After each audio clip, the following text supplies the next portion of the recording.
At 6:18 in the morning, the house was so quiet, I could hear the refrigerator breathing. No texts, no knock on my door. I looked out at the driveway and saw nothing but empty asphalt. I opened the tracking app and watched 17 little dots moving in a neat convoy. An evacuation without me. Then my mother's tablet lit up with a notification from a new group chat, Slay Team, No Jade.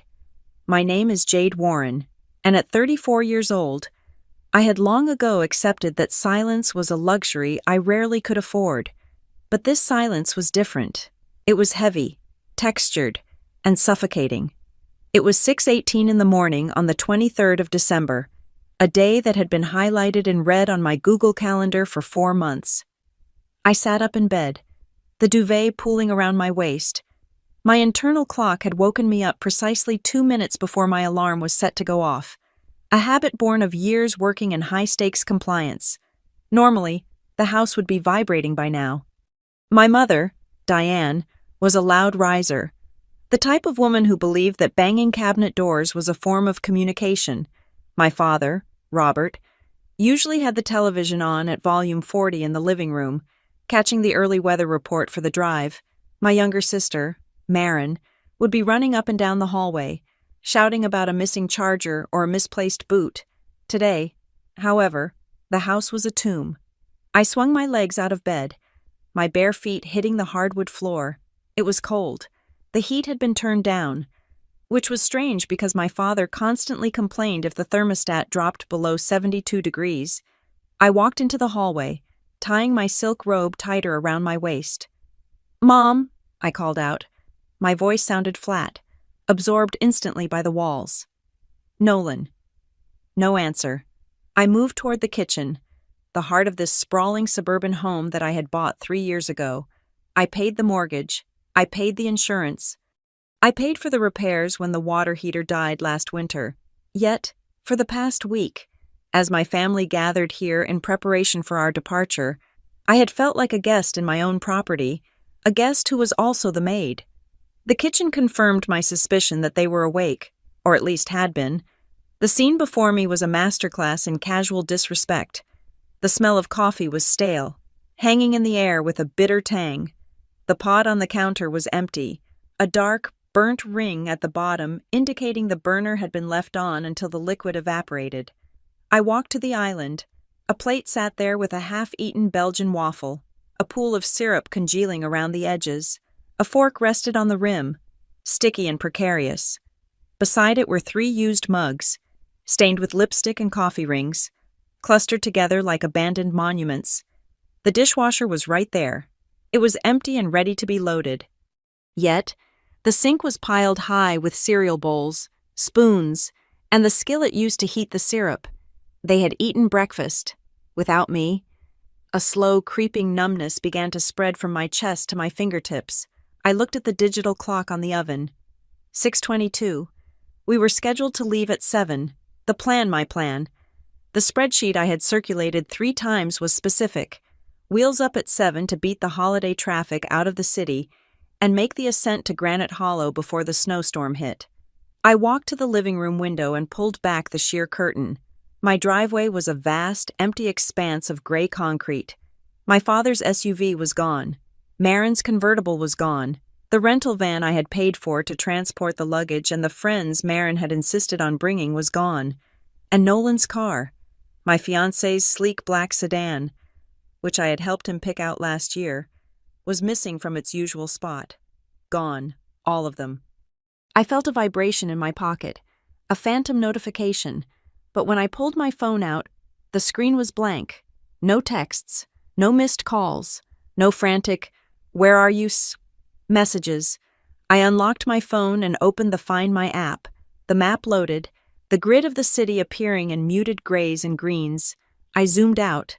There they were, 17 little contact photos, clustered together in a tight, orderly formation, moving west on the interstate. They were already 60 miles away. I watched the dots move for a full minute. It was mesmerizing in the most horrific way. It looked like a military convoy, a coordinated evacuation. They were driving at the speed limit, making good time. They were together. They were safe. and they had left me behind. I lowered the phone, my hand trembling slightly, not from sadness, but from a sudden, violent drop in blood sugar or adrenaline. I couldn't tell which. I turned back to the kitchen island to steady myself, and that was when I saw it. My mother's iPad. It was propped up against the fruit bowl, the smart cover folded back. The screen was dark, but as I reached out to move it, the motion sensor caught my movement. The screen flooded with light. My mother never logged out of anything. She claimed technology was hostile and refused to learn how to close tabs. The Messages app was open, and right there, at the very top of the list, was a group chat I had never been invited to. The name of the group hit me like a physical blow to the stomach. Slay Team No Jade. The cruelty of the name was so childish, so high school, that I almost laughed, but the laugh died in my throat as I read the preview of the last message. It was a picture sent by Marin. I tapped the screen. I didn't care about privacy anymore. The concept of privacy had evaporated the moment they left my driveway without waking me. I scrolled up. My eyes scanned the timestamps, reconstructing the timeline of my own betrayal. Yesterday, 11:30 p.m. Mom. She's finally asleep. I turned off the hallway monitor so she won't hear us packing the last few things. Marin, thank God. If she wakes up, she's going to start checking our bags for approved snacks again. I can't deal with the lecture on sodium levels tonight. Aunt Carol. Are we sure about the time 4 in the morning is early? Diane. Dad, if we don't leave by 4, we get stuck in the traffic, and then Jade starts stressing about the schedule. You know how she gets? The sighing, the checking the watch. It kills the whole mood. Marin, seriously, she's such a vibe killer. I just want to get to the mountain and relax without feeling like I'm on a corporate retreat. She treats Christmas like a compliance audit. I gripped the edge of the marble counter. My knuckles turned white. A compliance audit. I was the one who made sure Dad took his blood pressure medication. I was the one who navigated the insurance claims when Aunt Carol slipped on the ice last year. I was the one who ensured Marin didn't get sued by brand partners for breach of contract. They called it controlling. I called it keeping them alive and out of court. I scrolled down to this morning. Today, 3:45 a.m. Nolan car is packed. I disabled the garage door silent mode so it won't beep when we open it. She's out cold. I stopped breathing. Nolan, my Nolan, the man who had held my hand last night and told me he couldn't wait to see the snow with me. He had disabled the alarm on the garage door. He had actively engineered the silence that greeted me. Marin. Okay, everyone is in the vehicles. Let's roll. Freedom, friend of Marin, unknown number. Wait, are we really just leaving her? Won't she freak out, Mom? She'll be fine. She can drive up later if she wants. Or she can stay. Honestly, it might be better if she stays. She's been so high-strung lately. We all need a break from the intensity. Dad. We'll text her when we get to the pass. Tell her we got confused about the time or something. She'll get over it. She always does. She's tough. She's tough. That was the sentence that had defined my life. Jade is tough. Jade can handle it. Jade doesn't need comfort. She provides it. I scrolled to the most recent messages. Sent just 20 minutes ago. Marin. Just realized we left the waffle maker on.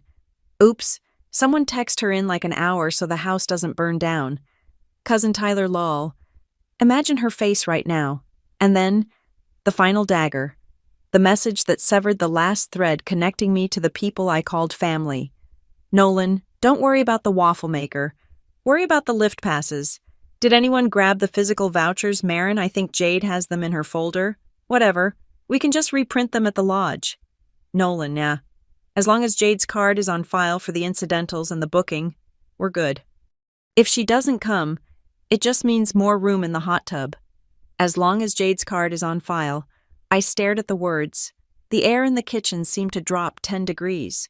I wasn't hyperventilating. I wasn't crying. My heart rate, surprisingly, was slowing down. It was the calm of absolute clarity. For years, I had told myself a story. I told myself that my family was chaotic but loving. I told myself that my fiancé was laid back while I was type A. and that we balanced each other out. I told myself that my role as the organizer, the payer, the fixer, was my way of showing love, and their acceptance of it was their way of needing me. I was wrong. They didn't need me. They needed what I provided. I wasn't a daughter, a sister, or a future wife. I was a logistics coordinator. I was an ATM. I was a travel agent. I was a service provider. And apparently, a service provider with a bad attitude who could be discarded once the contract, or in this case, the vacation booking was secured. I looked around the kitchen again. The dirty dishes weren't just laziness. They were a statement. They left them because they knew I would wash them. They left at 4:05 in the morning because they knew I would follow. They assumed I would panic, jump in my car, speed to catch up, and arrive at the resort breathless and apologetic, begging to be let back into the circle. They assumed I would pay the $16,800 bill for the villa, smile through their jokes about me being slow, and ensure their holiday was perfect while I slept in the overflow room. They banked on my desperation for their approval. They bet everything on the fact that Jade never quits, Jade never cancels, Jade never lets the family down. I walked over to the refrigerator. It was a massive stainless steel double-door unit I had bought with my bonus 2 years ago. I opened the door.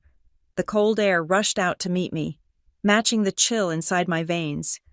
Inside, the shelves were stocked with the overflow food that wouldn't fit in the coolers they had taken.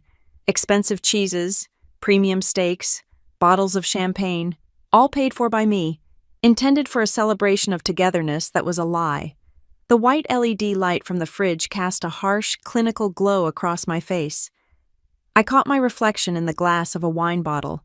I looked pale, ghostly, but my eyes were dark and hard. I wasn't sad. Sadness requires hope, and I had none left. I was something else entirely. I was efficient. I was the compliance officer who had just discovered a massive fraud in the ledger. And when you find fraud, you don't cry. You audit. You freeze assets. You shut down operations. I reached out and grabbed a bottle of cold water, unscrewing the cap with a sharp twist. The silence of the house was no longer oppressive. It was expectant. It was waiting to see what I would do. If I am just the power source, I whispered to the empty room, my voice steady and devoid of tremors, then today is the day I pull the plug. I took a long drink of water, closed the refrigerator door with a solid thud, and turned to face the empty house. The time for being the dutiful daughter was over. The time for being the tough one was over. It was 6:30 in the morning. The banks opened at 9, but the customer service line for the Canyon Crest Alpine Estate was open 24/7. I didn't rush. I walked calmly to the living room, picked up my laptop, and sat down on the sofa. I opened the screen. The blue light illuminated the darkness of the room. I wasn't going to chase them. I wasn't going to beg. I was going to cancel. The blue light of the laptop screen felt abrasive against my tired eyes, but the spreadsheet I had pulled up was a thing of sterile, organized beauty. It was titled, Christmas Logistics 2024. A document I had created in August, back when the summer heat still shimmered off the pavement. I scrolled through the tabs, my finger hovering over the trackpad. Every cell, every color-coded row represented hours of my life that I had donated to people who had just left me standing in an empty kitchen. I clicked on the tab marked Medical and Dietary.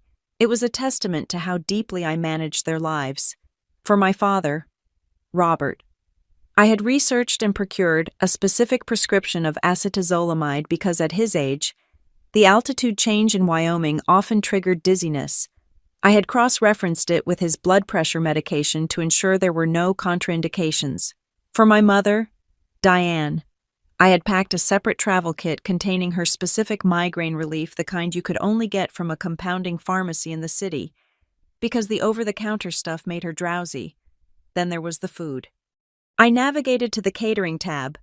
Marin had insisted her new friends, a trio of aspiring lifestyle influencers she was trying to impress, had strictly curated diets, no gluten for one, no nightshades for another, a strictly keto regimen for the third. I had spent 3 weeks exchanging emails with the private chef at the resort, to design a menu that felt cohesive rather than restrictive.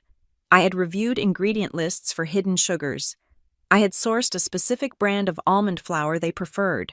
I had done all of this while working 50-hour weeks at my actual job. And then there was the venue itself. Canyon Crest Alpine Estate in Granite Hollow, Wyoming, was not just a hotel. It was a fortress of exclusivity nestled in the Teton Range. It was the kind of place that did not advertise on travel websites. You had to be referred. You had to be vetted. I had secured our reservation through a senior partner at my firm who owned a timeshare nearby.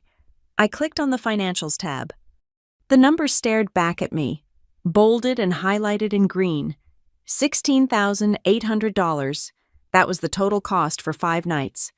The package included the Summit Lodge, a 5-bedroom glass and timber villa with a heated wraparound deck.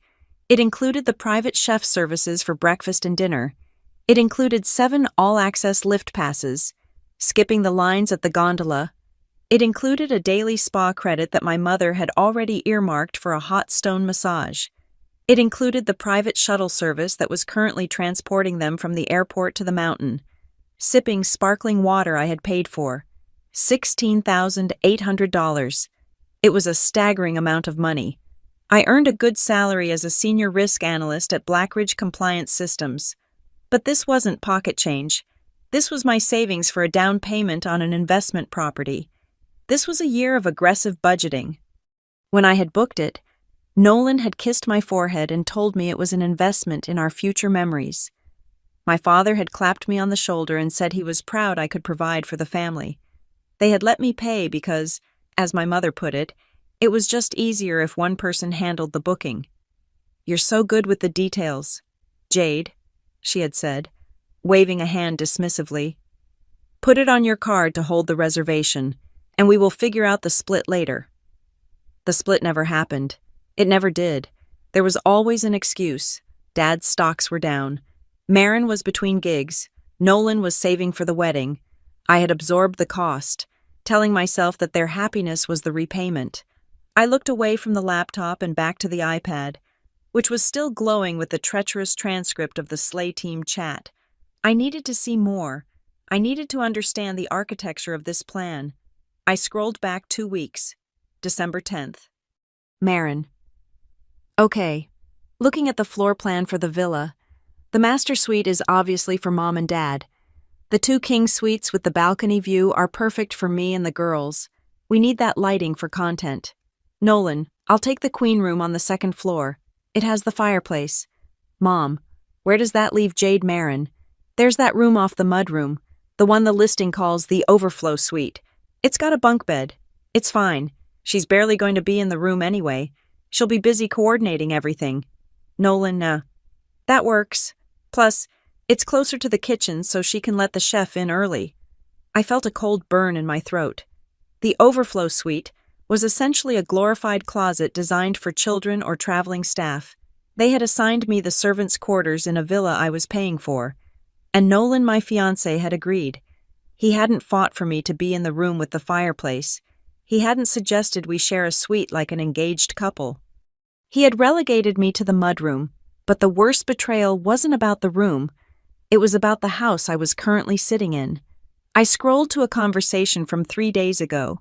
Marin, I'm actually low-key worried about my apartment being empty over Christmas. Porch pirates are insane this year. Mom, we can't leave anyone behind. Marin, it's a family trip. Marin, I know, but Jade isn't really into skiing, and she's always talking about how tired she is. Maybe she stays. She could watch the house. Honestly, it would be safer. Plus, the car ride is going to be so cramped with all my gear. Nolan, it would solve the luggage issue, but we need her card for the check-in deposit. Marin, she can just add you as an authorized user, right? Or give you the physical card. Just tell her the resort requires the booking holder's card. But if she calls ahead, they might waive it. Dad. Let's not make it a thing yet. If she comes, she comes. If she drags her feet, maybe we suggest she follows us up a day later. If she misses the flight, well, that's on her. I sat back, the leather of the sofa creaking under my weight. It wasn't a sudden decision at 4 in the morning. This had been a negotiation. Marin wanted a house sitter, Nolan wanted my credit limit, my parents wanted a friction-free holiday. They had manufactured a scenario where my absence was the optimal outcome for everyone except me. My mind drifted back 20 years. I was 14. My parents had forgotten to pick me up from swim practice. It was snowing, and the pool was locked. I waited outside for 2 hours, shivering in my parka. When I finally walked the 3 miles home, my mother didn't apologize. She was in the middle of hosting a dinner party. She looked at me, blue-lipped and shaking, and said, "Oh, Jade, thank goodness you're so independent. I knew you'd figure it out. Go change. We need ice." I went and got the ice. That was the contract I had signed as a child. If I was needy, I was a burden. If I was useful, I was tolerated. If I was silent and solved my own problems, I was praised. They had trained me to be the person who would fix the itinerary even as they drove away without me. They were counting on that training now. They expected me to be hurt, yes, but ultimately compliant. They expected me to text them, "Have fun, I'll hold down the fort." Because that is what Jade does. Jade absorbs the impact so the family doesn't have to. I looked at the Black Ridge Compliance Systems logo on my laptop wallpaper. My job was literally to identify risk and enforce contracts. I spent my days reading fine print that other people ignored. I found loopholes. I found exit clauses. I navigated back to the Canyon Crest reservation portal. I didn't look at the photos of the snow-capped peaks or the steaming hot tubs. I scrolled all the way to the bottom, to the section titled Terms and Conditions, the text so small it looked like gray dust. I hit Command F and typed cancellation. There were 3 paragraphs. Most of them detailed the strict non-refundable policy for cancellations made within 30 days of the trip. Typically, at this stage, I would lose everything. The money was gone. But then, my eyes caught a subclause in Section 4. Paragraph B. Primary booking holder authority. I leaned in, reading the legalese with the hunger of a wolf. Regardless of guest list composition or split payment arrangements, the singular booking holder retains absolute and sole cancellation authority up until the moment of physical check-in. In the event of security concerns or unauthorized party changes, the booking holder may terminate the reservation immediately. While financial refunds are subject to review, the revocation of access is instantaneous. Revocation of access is instantaneous. I checked the time. 7:15. The flight from the city to Jackson Hole was 2 hours. Then the drive to Granite Hollow was another hour. They were currently in the air. They would land, pick up the rental SUV I had paid for, and drive to the estate. They wouldn't arrive at the Canyon Crest gate until at least 11 o'clock Mountain Time. They had not checked in. I was the booking holder, the only name on the contract, the only signature on the liability waiver, the only credit card on the file. They thought the money was a communal resource because we were family. They thought $16,800 bought them the right to treat me like a logistics app they could delete when they needed storage space. But in the eyes of the law, and in the eyes of the Canyon Crest Alpine Estate, I was the only person who existed. I closed the spreadsheet. I closed the chat log. I didn't need to see any more insults. I didn't need to read Nolan making jokes about my credit score. I took a deep breath. The air in the house was still cold, but the cold inside me had solidified into something sharp and useful. I wasn't going to scream. I wasn't going to throw the waffle iron through the window.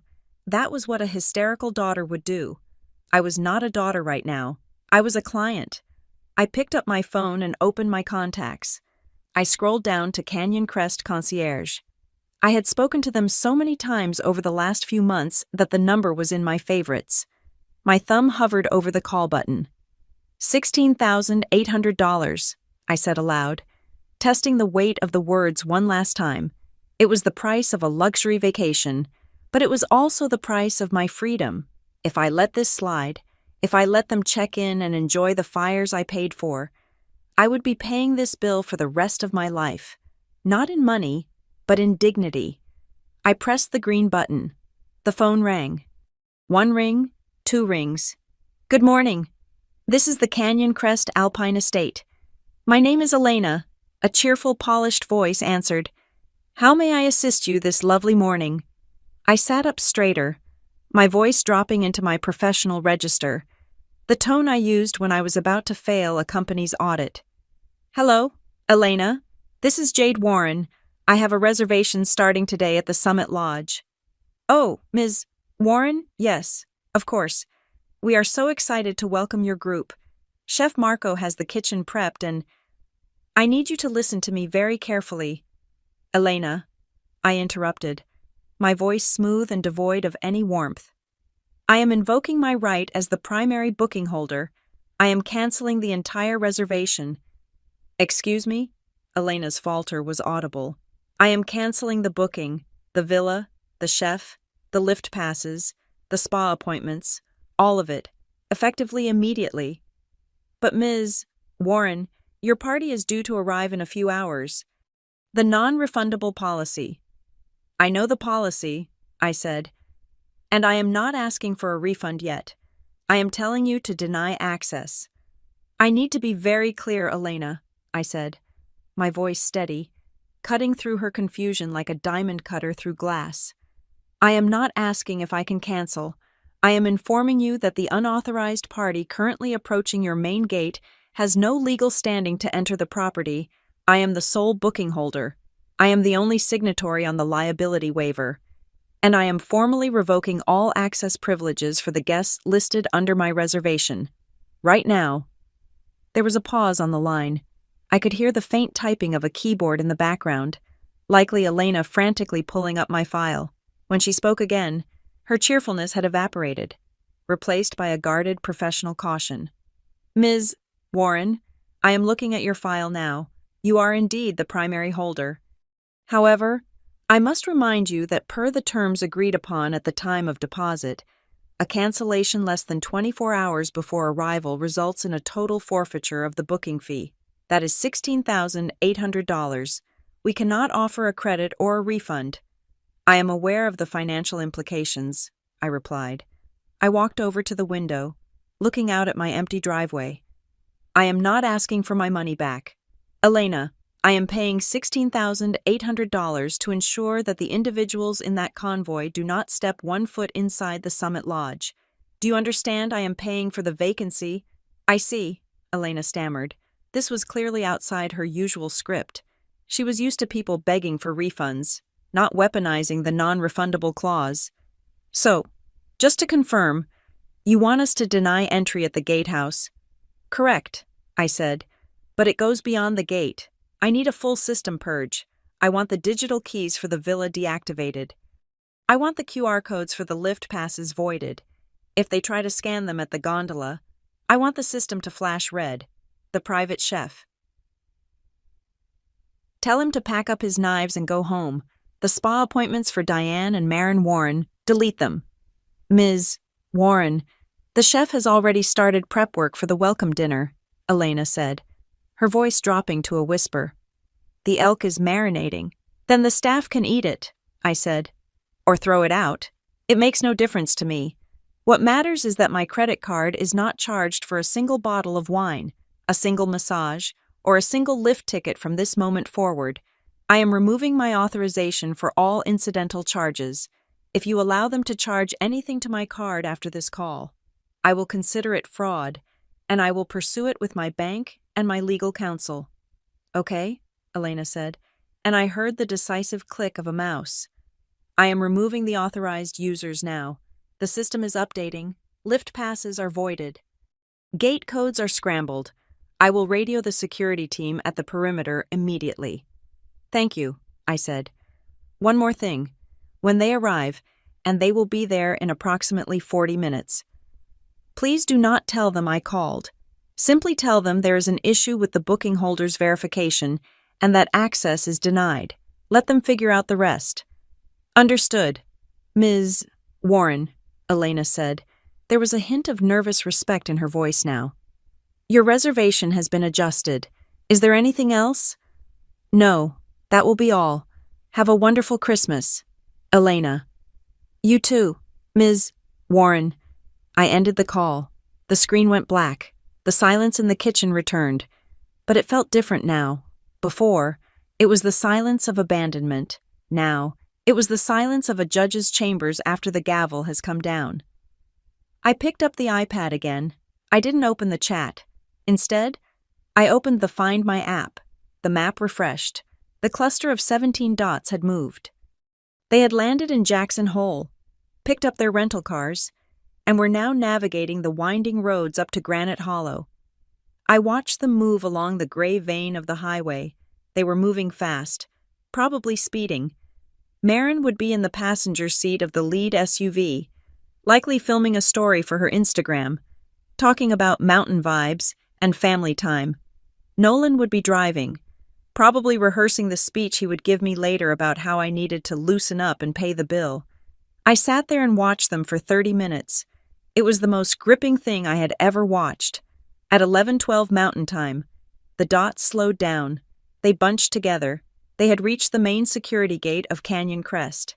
I zoomed in on the map until the satellite view showed the roof of the guardhouse. The dots stopped. I counted the seconds in my head. 1, 2, 3. By now, the uniformed guard would be stepping out of the booth. He would be asking for the name on the reservation. My father would roll down the window, smiling his charming smile, the one he used to get out of speeding tickets, and say, "The Warren party? It is under Jade Warren." The guard would type it in. He would see the red flag on the screen. Access denied. Booking holder revocation. I imagined the confusion. My father laughing, thinking it was a mistake. "Check again, son. We have the confirmation email right here." The guard would check again. The answer would be the same. "I am sorry, sir. The booking has been canceled by the owner. I cannot open the gate." I saw the dots shuffle slightly. Someone must have gotten out of a car. Probably Nolan. He would try to take charge. He would try to use his emergency access. He would hand over his credit card, thinking he could smooth it over, only to find out that the reservation wasn't just unpaid, it was deleted. The villa wasn't available anymore. Then, the explosion happened. It started with a single vibration on my phone, then another, then a continuous, angry buzz that rattled the phone against the marble countertop. I looked at the screen. Dad. 5 missed calls. Mom, 3 missed calls. Nolan, 4 missed calls. Marin text, WTF. The screen lit up with a call from Nolan. I let it ring. I watched his smiling face on the contact photo, a photo I had taken of him at our engagement party, dance on the screen. He looked so happy, so secure. The ringing stopped. Then a text came through. "Nolan Jade. Pick up the phone. There is a glitch at the gate. They are saying the reservation is canceled. Send me the confirmation code again. Now." I didn't answer. "Dad Jade. Answer your mother. Why is the guard saying you canceled? This isn't funny. We have a car full of people and it is freezing out here." Marin. "OMG. Jade, seriously. My friends are freezing. The guard won't let us in. Fix this immediately." Aunt Carol Jade. "Honey, I think there is a misunderstanding with the computer. Call the front desk." Nolan Jade. "Stop playing games. This is embarrassing. The guard is threatening to call the police if we don't turn around. Put the card back on file." I watched the messages stack up. They were frantic. They were angry. They were demanding. But as I scrolled through the barrage of abuse, I noticed the one thing that wasn't there. Not a single person asked, "Jade, where are you?" Not a single person asked Jade, "Are you okay?" Not one of them asked, "Why aren't you here with us?" They didn't care that I was missing. They only cared that my credit card was missing. If I had been in the car with them, they would have been yelling at me to fix it, since I wasn't there. They were yelling at my digital ghost. They viewed me as a malfunctioning appliance. When the toaster doesn't work, you don't ask the toaster how it's feeling. You hit it. You shake it. You demand it to make toast. Mom. Jade Elizabeth Warren. This is unacceptable behavior. We are your family. You cannot just leave us stranded on the side of a mountain. Do you have any idea how much this flight cost, Nolan? I'm going to use my card to book a motel. We will talk about this when you get here. You better have a damn good explanation. You are acting like a child. I laughed. A dry, sharp sound in the empty kitchen. I was acting like a child. I was the one who had just saved myself $16,000 plus interest. I was the one who had finally enforced the boundaries they had trampled on for decades. The dots on the map began to turn around. The neat convoy was breaking up. They were doing a U-turn, heading back down the mountain toward the highway. The dream vacation was over. The luxury villa with the heated floors and the private chef was sitting empty, waiting for guests who would never arrive. It was time to deliver the closing statement. I took a screenshot of the group chat on the iPad, the one named Slay Team, No Jade. I cropped it perfectly so the name was front and center, along with the timestamp of their departure and Nolan's joke about my credit card. I opened the family group chat, the official one, the one where they pretended to be nice. I attached the photo. My fingers hovered over the keyboard. I didn't need a long manifesto. I didn't need to explain my hurt feelings. They wouldn't understand feelings anyway. They only understood transactions. I typed Christmas without Jade delivered as requested. I hit send. I watched the read receipts appear almost instantly. Read by Mom. Read by Nolan. Read by Marin. The typing bubbles appeared immediately, a furious storm of 3 dots attempting to form excuses, lies, and accusations. I didn't wait to read them. I held down the power button on the side of my phone. Slide to power off. I swiped my thumb across the screen. The Apple logo spun for a second, and then the screen went black. I did the same to the iPad. I walked over to the landline phone on the wall, a relic I kept for emergencies, and unplugged the cord from the jack. The house was silent again. But this time, it wasn't the silence of being left behind. It was the silence of peace. It was the silence of a vault door closing, locking the treasures inside and keeping the thieves out. I looked at the clock. It was noon. I had the whole day ahead of me, and for the first time in my life, I didn't have a single person to take care of. I walked to the pantry. I bypassed the kale chips I had bought for Marin. I reached to the top shelf and pulled down a box of the expensive Swiss chocolates I had bought as a hostess gift for the villa. I tore the plastic wrapper off. I opened the box. I took the biggest truffle, the one dusted in gold flakes, and popped it into my mouth. It tasted like victory. The chocolate truffle had barely melted on my tongue when the notification bell on my laptop chimed. It was a sharp, digital sound that usually signaled a work email or a calendar reminder, but today, it signaled something far more insidious. I leaned forward, the sugar rush fading into a cold, hard knot of suspicion. I had already canceled the resort. I had already cut off the credit card authorization for the trip.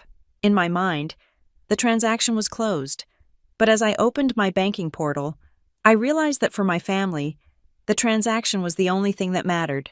The screen refreshed, displaying my primary checking and credit card activity. The timestamp was 12:14 p.m., immediately following the rejection at the Canyon Crest gate. There was a flurry of activity on my platinum card. It looked like a desperate animal clawing at the walls of a cage. 12:20 p.m. Starbucks declined. 12:22 p.m. Chevron Station declined. 12:30 p.m. Motel 6. Jackson Hole declined. They were testing the perimeter. The moment the gate guard turned them away, they hadn't stopped to reflect on why I had done this. They hadn't tried to call me to apologize. Their first instinct was to see if the money tap was still flowing elsewhere. Nolan had tried to buy coffee, then gas, then, realizing they were homeless for the holiday, he had tried to book a cheap motel room. Seeing the word declined 3 times in red text gave me a grim satisfaction. But then a new alert popped up at the top of the dashboard. This one was not a transaction. It was a security flag. Alert unauthorized access attempt. Action request to add authorized user. Applicant Nolan Price. Status pending, 2-factor authentication. I stared at the screen, my breath catching in my throat. Nolan wasn't just trying to use the card, he was trying to change the account permissions. He was currently standing in a parking lot in Wyoming, freezing cold, using his phone to log into my banking app to add himself as a permanent authorized user so he could override the blocks I had put in place. He knew my password. The realization hit me with the force of a physical slap. Of course he knew it. 3 months ago, when I was drowning in work during the quarterly audit, I had asked him to help me pay the utility bills. I had given him the login. I had trusted him. I had thought we were partners building a life together. He wasn't my partner. He was a sleeper agent waiting for the right moment to seize control. I grabbed my phone, turning it back on just long enough to make a call. I didn't check the texts. I dialed the number on the back of my card immediately. "Welcome to Premium Services," the automated voice said. "Please enter your—" I punched 0 repeatedly until a human voice came on the line. "This is Marcus, account security. How can I help you?" "My account has been compromised," I said, my voice clipping with efficiency. "I need to freeze everything, now." "Okay, ma'am. Can I have your full name and the answer to your security question?" "Jade Warren. The name of my first pet is Barnaby." "Thank you. Ms. Warren, I see a request here pending approval for a Mr. Nolan Price. Should I—" "Deny it," I snapped. "And listen to me. Marcus, I want you to revoke all current authorized users. I want you to issue new card numbers for every single account I hold. And I need to reset my online access credentials immediately. The person attempting to access this account has my current password." "Understood. I am locking the profile now. No transactions will go through, even recurring ones. We are scrubbing the authorized user list. You will need to set up a new password and a new PIN. Do it." "I also see a secondary request here," Marcus said, his voice hesitant. "It looks like there was an attempt to change the mailing address on file to a P.O. box in Jackson Hole roughly 10 minutes ago. Did you authorize this?" My blood ran cold. They weren't just trying to spend money. They were trying to redirect the statements so I wouldn't see the damage they were about to do. If they had succeeded in changing the address and adding Nolan, they could have maxed out the card over the next 5 days, and I wouldn't have received a notification because the physical mail would be going to a box in Wyoming. "No," I said, gripping the phone so hard my fingers ached. "I did not authorize that. That is fraud. I am flagging it as such. The account is now on total lockdown. Ms. Warren, nobody is getting in without a verbal passphrase that we are going to set right now." I spent the next 40 minutes on the phone, building a digital fortress around my life. I set a passphrase that none of them would ever guess the name of the compliance software I used at work. I enabled biometric scanning. I changed my email passwords. I changed my cloud storage passwords. When I finally hung up, I felt exhausted, but also strangely invigorated. The adrenaline of the hunt was coursing through me. I turned back to my laptop. The banking threat was neutralized, but I needed to know how deep this went. Nolan had acted with too much confidence. He hadn't just guessed. He had assumed he had the right. I opened my email archive. I typed Nolan into the search bar. Hundreds of emails populated: wedding vendors, dinner reservations, cute notes from when we first started dating. I filtered them by attachments. I scrolled past the venue contracts and the catering menus. I was looking for something boring, something administrative. I found it. An email from 6 months ago. Subject: updated emergency forms. Insurance. I clicked it open. "Hey babe," the email read, "I'm organizing the files for the life insurance policy and the joint wedding account. Just need you to sign these so I can file them with the broker. It's just standard beneficiary stuff and emergency contact info. Love you." I remembered this day. I was in a meeting with the SEC regulators. I had 5 minutes to eat lunch. I had opened the attachment, saw the sign here flags, and clicked through them via DocuSign without reading the fine print. I trusted him. I opened the PDF attachment now. It was not just beneficiary stuff. Buried on page 4, under a section titled Durable Power of Attorney for Financial Management Limited, was a clause. The undersigned grants Nolan Price the authority to act as an agent in matters of banking, real estate, and credit management in the event of the principal's absence or incapacity. My eyes narrowed. Absence or incapacity. The definition of absence was intentionally vague. If I was not present, say, if I was left behind at home while they were in Wyoming, he could argue that he was acting as my agent to manage the vacation expenses. He had pre-filled the form. He had set this up half a year ago. I felt a wave of nausea, followed immediately by a surge of white-hot rage. This trip wasn't just a holiday. It wasn't just a family tradition. It was a stress test. They wanted to see if the system worked. They wanted to see if they could discard me physically while still retaining me financially. If I had stayed home and done nothing. If I had just texted them, "Okay, have fun." Nolan would have used this document to justify any spending he did. He would have told himself and me that he was just handling things in my absence. They didn't hate me. Hate would have been cleaner. They viewed me as a resource, a utility. I was the electric grid, and they were just plugging in their appliances. And when the grid malfunctioned, they didn't try to fix it. They tried to hotwire the fuse box. I closed the laptop with a snap. I couldn't stay here. If I stayed in this house, I would just be waiting for them to come back. I would be the angry daughter stewing in the kitchen. I would be the victim. I needed to be unavailable, not just emotionally, but physically. I looked around the kitchen. The dirty dishes were still there. The silence was still there. "No," I said. I stood up and walked to the hallway closet. I pulled out my suitcase, the small carry-on. Not the massive trunk I usually packed with everyone else's medical supplies. Where could I go? My mind flashed to a conversation from 3 years ago. I had wanted to go to Quebec City for Christmas. I wanted to see the stone streets of old Quebec covered in snow, to stay at the Chateau Frontenac, to speak my broken high school French and eat poutine. My mother had shot it down immediately. "Too cold," she had said. "And nobody speaks English there. It's too much hassle. Jade, let's just go to the lake again. The lake where I spent the entire week cooking for 12 people."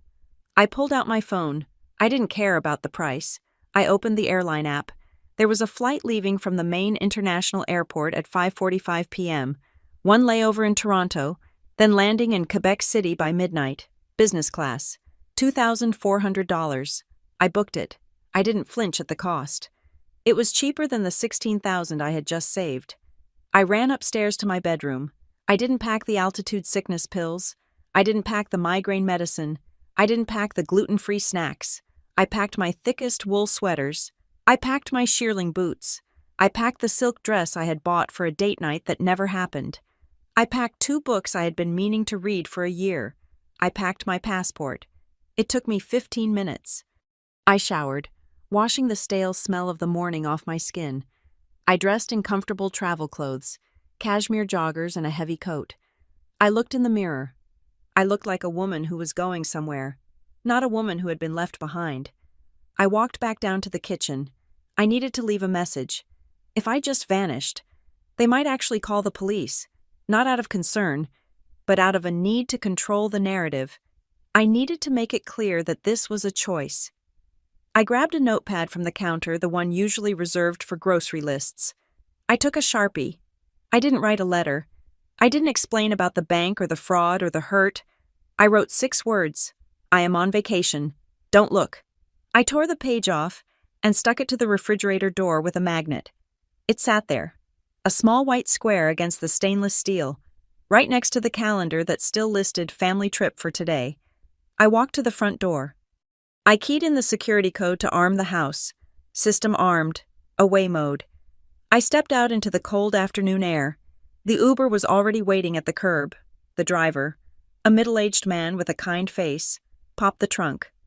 "Heading somewhere nice for the holidays?" he asked as he took my bag.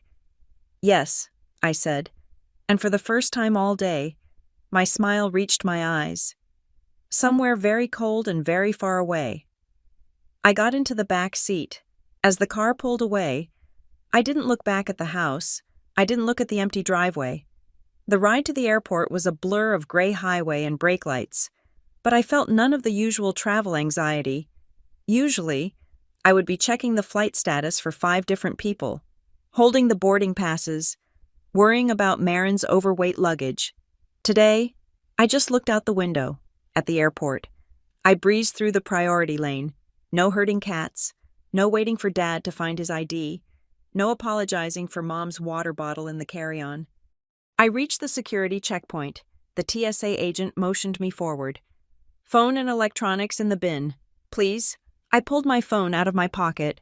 It was still off, a black slab of glass and metal. Inside that device, a war was raging. My family was likely melting down, screaming at hotel clerks, blaming each other, and leaving me voicemails that swung between begging and threatening. But here, in the plastic bin, it was silent. I pushed the bin onto the conveyor belt. I watched it disappear into the X-ray machine. I walked through the metal detector. Beep. "Step back, please," the agent said. "Check your pockets." I reached into my coat pocket. My fingers brushed against something hard and cold. It was the spare key to my parents' house. I had carried it on my keychain for 10 years. Just in case. I unhooked it from the ring. I looked at it for a second, a jagged piece of brass that represented a decade of being the backup plan. "Just a key," I said to the agent. I dropped it into the small bowl for loose change. I didn't pick it up on the other side. I walked through the scanner again. Silence. "You're good to go," the agent said. I grabbed my bag. I grabbed my phone. I left the key in the bowl. I walked toward the gate, my boots clicking rhythmically on the linoleum floor. The air in the terminal smelled of coffee and jet fuel, the scent of departure. I felt a sensation in my chest that was so unfamiliar, I almost didn't recognize it. It wasn't happiness. Not yet. It was lightness. I was untethered. The anchor had been cut. And as I looked up at the departure board, watching the letters flip over to reveal Quebec City on time, I realized that for the first time in my life, I wasn't the ground crew, I was the pilot. The air in Quebec City smelled of wood smoke, roasted chestnuts, and something sharper. Cleaner, the scent of deep winter that had not been trampled by 17 people trying to pack an SUV. I walked down the cobblestone streets of the Petit Champlain district, my boots crunching on the packed snow. It was Christmas Eve. Around me, the world was a postcard of golden lights and festive cheer. Strangers brushed past me, their breath puffing in little white clouds. They smiled. They apologized if they bumped into me. Nobody knew me here. To the couple taking a selfie by the funicular, I was just a woman in a camel coat drinking hot chocolate. To the shopkeeper who sold me a pair of hand-knit wool socks, I was just a polite tourist with decent French. None of them looked at me and saw a walking ATM. None of them saw a logistics manager. None of them saw a doormat. I sat down on a wrought iron bench near the Place Royale. My phone was in my pocket, still on Do Not Disturb. I had allowed exactly 2 numbers to bypass the silence the fraud department of my bank and Sloan Mercer. I took a sip of the hot chocolate. It was rich and dark, coating my throat with warmth. For the first time in 4 months, my shoulders weren't touching my ears from tension. I wasn't wondering if Marin had remembered her lactose pills. I wasn't worrying if Dad had checked the tire pressure. But peace is a dangerous thing. It gives you space to think. And when I thought about the frantic attempts to access my bank account yesterday, the peace began to curdle into something colder. I needed professional armor. I pulled out my phone and dialed Sloan. She was a litigator at a top-tier firm in the city, a friend of a former colleague. We had bonded once over drinks about the horrors of contract law. Sloan was the kind of lawyer who didn't use 5 words when one would do, and who viewed emotions as inefficient data points. "Merry Christmas, Jade." Sloan answered on the second ring. Her voice was crisp, lacking the holiday slur of someone who had started drinking early. "To what do I owe the pleasure? Please tell me you aren't calling for bail." "Not bail," I said, watching a child chase a snowflake nearby. "Asset protection and potential restraining orders. I need to know where I stand legally if I lock my entire family out of my house." "Interesting," Sloan said. I could hear the click of a pen. "Start from the beginning, facts only, no sob stories." I gave her the timeline, the booking, the abandonment, the cancellation, the attempt by Nolan to add himself as an authorized user, the attempt to change my mailing address. When I finished, there was a brief silence on the line. "The credit card fraud is a police matter if you want to press it," Sloan said. "But the house is the bigger leverage point. You said you pay the mortgage. Whose name is on the deed?" "Mine," I said. "I took it over 3 years ago after my grandfather passed. My parents were living there, but they couldn't afford the upkeep, so I moved in and took over the payments. It was a transfer." "A transfer?" Sloan's voice sharpened. "Direct transfer." Or was it an inheritance vehicle? Because if your parents were living there and couldn't afford it, it sounds like there might be a trust involved. Wealthy patriarchs don't usually just hand over deeds to the youngest granddaughter unless they are trying to bypass the generation in the middle. I paused. My grandfather, Arthur Warren, had been a man of few words and strict principles. He loved my father, but he didn't respect him. He watched my dad drift from one failed business idea to another, always bailed out by family money. I think there was a trust, I said slowly, but I thought it was dissolved when the house was transferred to me. Trusts don't just dissolve, Jade. They execute. You need to check the paperwork. If you are the owner outright, you can evict them with standard notice. But if you are holding the property as a trustee, your power is actually absolute. You aren't just a landlord. You are the legal guardian of the asset. Hold on, I said. I switched the call to speaker and opened the Cloud Drive app on my phone. I navigated to the folder labeled Grandpa Arthur Legacy. I hadn't opened it since the funeral. It was a digital graveyard of PDF files. I scrolled past the funeral arrangements and the obituary drafts. There it was, a subfolder I had completely ignored in my grief. The Warren Family Irrevocable Trust Trustee Designation. My heart hammered against my ribs. I tapped the file.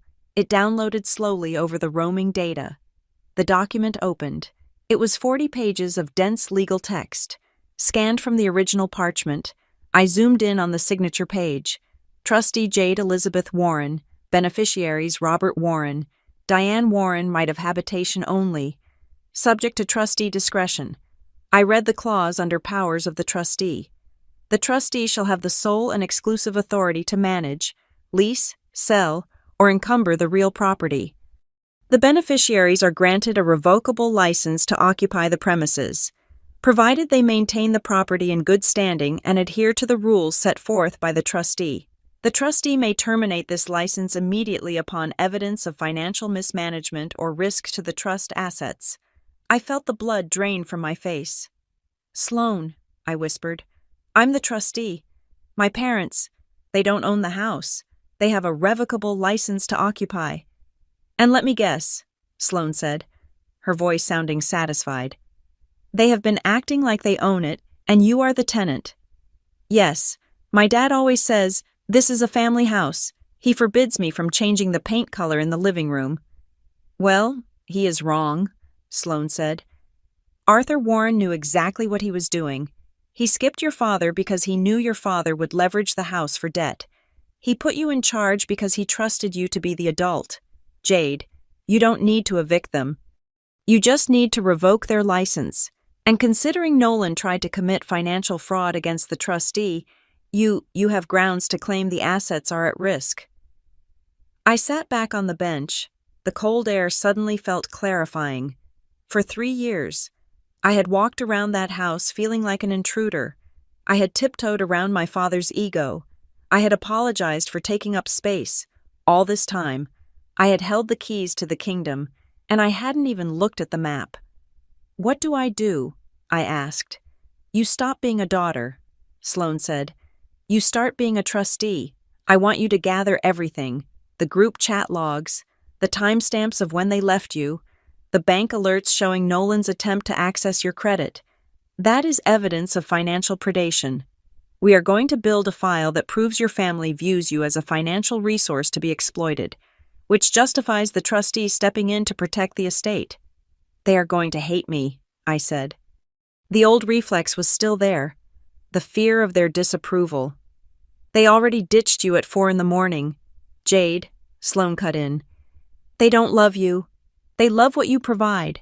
The moment you stop providing, the relationship ends anyway. The only choice you have is whether you end it on your feet or on your knees. Her words hit me like a splash of ice water. Okay, I said. I will get you the files. Good. Enjoy your poutine. When you get back, we are going into a board meeting, not a family reunion. I hung up. I sat there for a long time. The snow had started to fall harder, dusting the shoulders of my coat. I wasn't angry anymore. Anger is hot and messy. What I felt now was the cold, sterile precision of a compliance audit. My grandfather had left me a weapon, and I had been using it as a doorstop. I spent the next 2 hours in a quiet bistro, ignoring the festive music. I opened my laptop and began to work. I created a new folder, Incident Report, December 23rd. I uploaded the screenshot of the Slay Team, No Jade chat. I downloaded the transaction log from the bank, highlighting the 3 declined charges at the gas station and the motel. I saved the email notification regarding the authorized user request. I found the old email where Nolan had sent me the power of attorney form, and I flagged it as premeditated intent. It was a grim portfolio. It was the documentation of a relationship that had been rotting from the inside for years. When I was done, I ordered a glass of red wine and a plate of tortillere. I ate slowly, savoring the flaky crust and the spiced meat. I looked around the bistro. A family was sitting at the table next to me. The father was cutting his daughter's steak. The mother was wiping sauce off the son's face. They looked tired, but they were together. I felt a pang of longing, sharp and deep. I wanted that. I wanted a family that didn't require a $16,000 invoice to function. But I didn't have that. I had the Warren Trust, and I had a decision to make. I paid the bill and walked back out into the night. I found a quiet spot near the city walls, overlooking the St. Lawrence River. The water was dark and churning, filled with chunks of ice. I took out my phone and opened the camera. I switched it to video mode. I needed a witness, and since I was alone, the witness had to be me. I pressed record. The red dot pulsed. My face appeared on the screen, framed by the hood of my coat, lit by the street lamp. My eyes were clear. "My name is Jade Warren," I said to the camera. "It is December 24th. I am in Quebec City." I took a breath, watching the steam rise from my lips. I am recording this because I know myself. I know that when I go back, they will cry. Mom will say she was just stressed. Dad will say I am being dramatic. Marin will say she misses me. Nolan will say he loves me. I leaned closer to the lens. "Do not believe them," I said fiercely. "Remember how it felt to wake up to an empty house. Remember the name of their group chat. Remember that Nolan tried to steal your identity before he even called to ask where you were. If you soften, they will think you agree. If you forgive them without consequences, you are teaching them that this is acceptable." I paused, listening to the wind howl over the river. "You are not their daughter right now," I said. "You are the trustee. Protect the asset. Protect yourself." I stopped the recording. I saved it to the secure folder. I felt a strange sense of finality. The Jade who had baked gluten-free muffins and organized color-coded spreadsheets was gone. She had been left behind in that driveway. I opened the airline app. I didn't dread the return trip anymore. I wasn't going home to beg for forgiveness. I wasn't going home to fight. I booked a flight back for the morning of the 26th. I was going home to evict the tenants. I walked back toward the hotel, my steps matching the rhythm of the church bells ringing in the distance. The city was beautiful, but my holiday was over. I had work to do. The meeting was set, and for the first time in the history of the Warren family, I was the one sitting at the head of the table.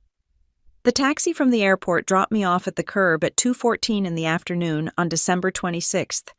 The sky was a bruised purple, heavy with the threat of more snow, but the storm brewing inside my house was far more volatile.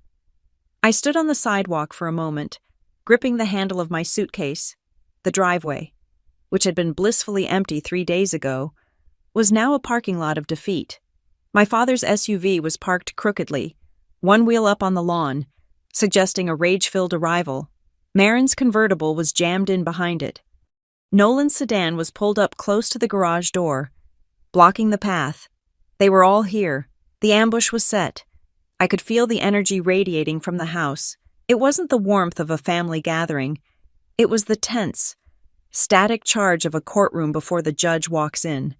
I took a breath of the icy air, holding it in my lungs until it burned, reminding myself of the promise I had made to the camera in Quebec City: do not soften. I walked up the path. I didn't fish for my keys. I punched the code into the smart lock: 4815. The mechanism whirred and clicked open. I pushed the door open and stepped into the foyer. The house was warm, stiflingly so. The smell of stale takeout pizza and tension hung thick in the air. "She's here," Marin's voice rang out from the living room, sharp and accusatory. I didn't take off my coat. I didn't take off my boots. I rolled my suitcase across the hardwood floor, the wheels rumbling like distant thunder, and walked into the living room. It was a tableau of staged disappointment.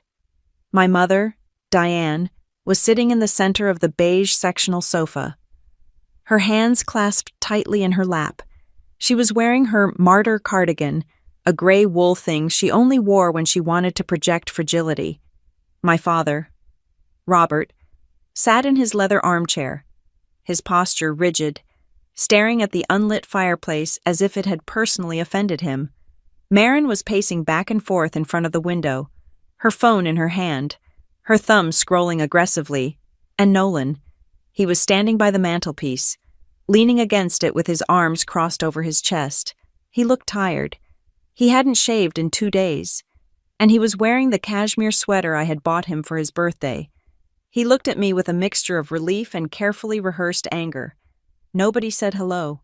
Nobody stood up to hug me. "Jade," my mother said. Her voice was tremulous, pitched perfectly to sound like she was on the verge of tears. "Thank God. We were so worried. We thought you had snapped." I stopped in the center of the room, my hands resting on the handle of my suitcase. I looked at her. I didn't blink. "Worried," I repeated flatly. "Yes, worried," Marin snapped, spinning around to face me. "You disappeared. You turned off your phone. You left a cryptic note on the fridge like some kind of psychopath. Do you have any idea what you put us through?" "We didn't know if you were hurt," my mother added, leaning forward. "We didn't know if you were having a mental health crisis. We were terrified. Jade, we were ready to call the hospitals." I looked from my mother to my sister. It was a masterful performance. They were rewriting history in real time, casting themselves as the concerned victims of my instability. "You were worried," I said again, my voice devoid of inflection. "Is that why there are 17 voicemails on my phone demanding I reactivate my credit card? But not a single text asking if I was safe. We were trying to get your attention." My father barked from his chair. He didn't look at me. He was still staring at the fireplace. "You cut us off. You stranded your family in the middle of nowhere in freezing temperatures. You humiliated us in front of the gate guards. Do you know what it feels like to have a 20-year-old security guard tell you that you are denied access to your own vacation?" "It must have been very inconvenient," I said. "Inconvenient." Marin laughed, a shrill, hysterical sound. "It was a nightmare." "Jade." We had to drive back down the mountain. We had to stay in a Motel 6. A Motel 6, the sheets scratched. The heater smelled like burning dust. I couldn't even post anything because it was so embarrassing. My friends flew all the way from LA for a luxury retreat, and I had to put them in a roadside dive with a vending machine dinner. You ruined my brand credibility. "And the costs?" Nolan chimed in, stepping away from the mantel. His voice was softer. The good cop to their bad cop. He walked toward me, stopping just outside of arm's reach.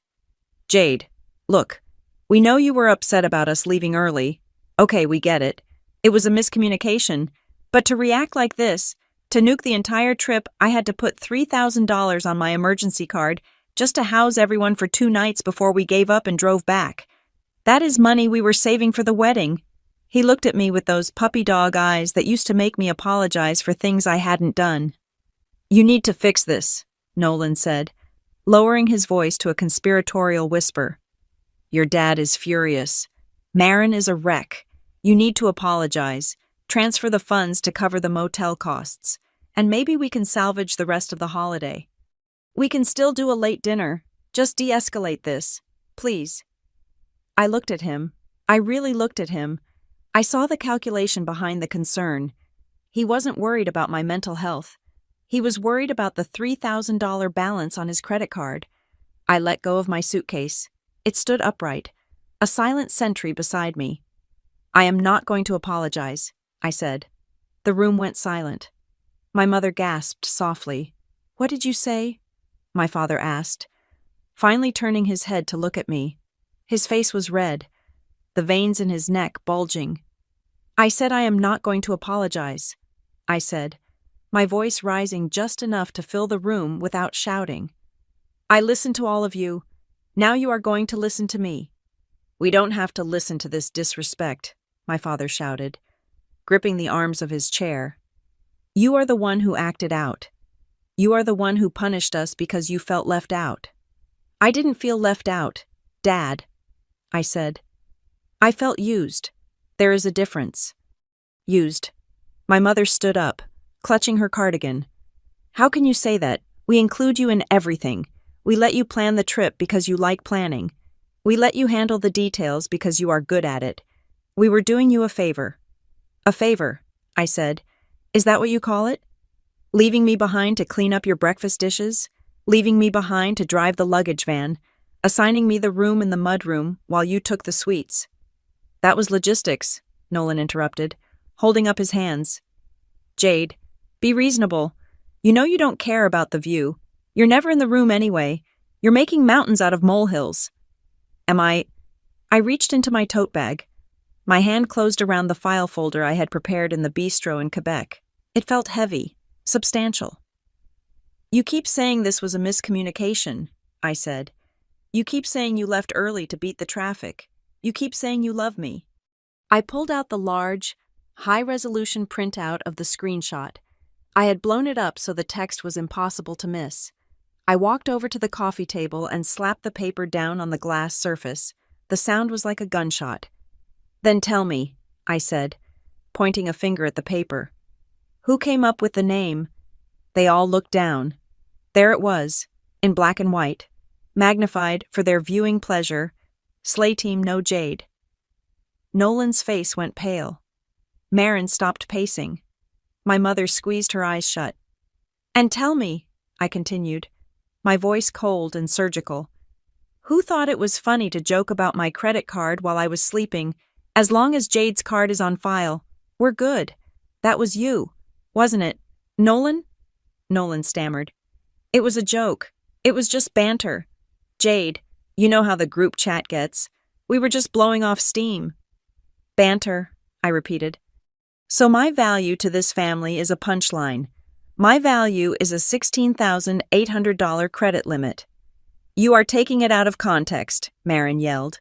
But her voice lacked its earlier conviction. She crossed her arms defensively. "God, you are so sensitive.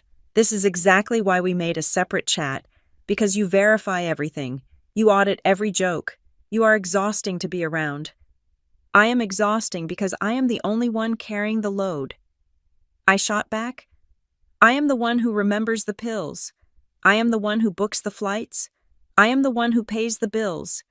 And the one single time I needed you to wait for me, to wake me up, to include me, you left me."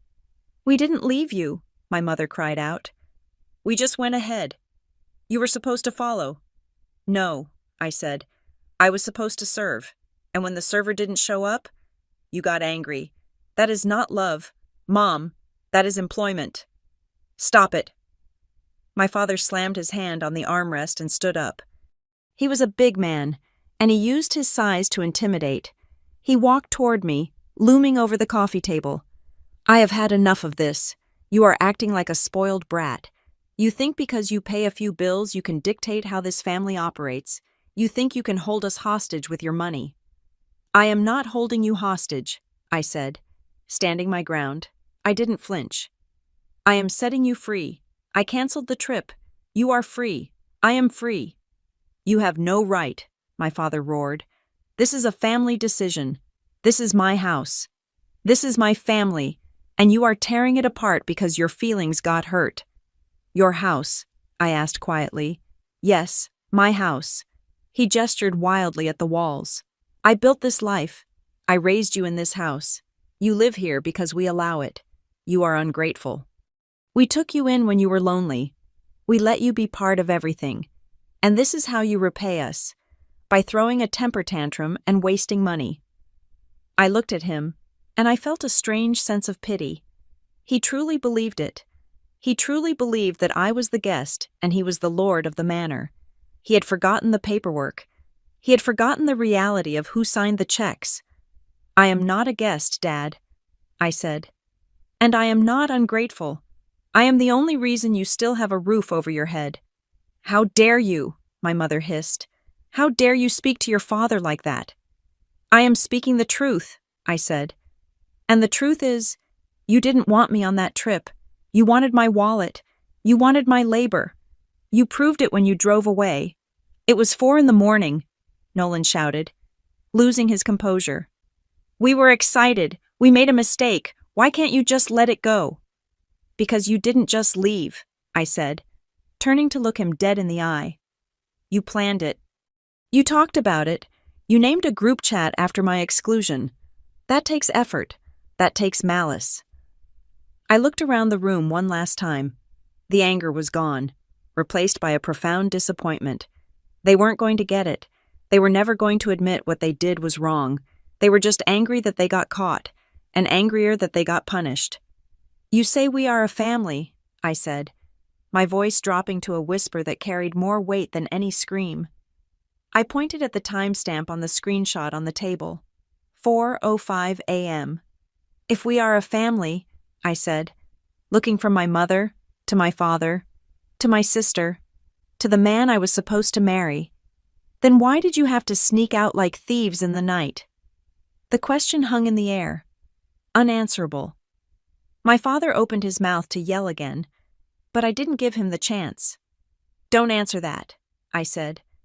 "I already know the answer. You snuck out because you knew it was wrong, and you did it anyway." I reached down and grabbed the handle of my suitcase. "I am going upstairs," I said. "I suggest you use this time to think about your next move, because the bank is closed, the hotel is canceled, and the Jade you used to know." She didn't come back from Quebec. I turned my back on them. I heard Marin scoff. I heard my mother sobbing. I heard my father muttering curses. But nobody stopped me. I walked up the stairs, the wheels of my suitcase thumping rhythmically on the steps.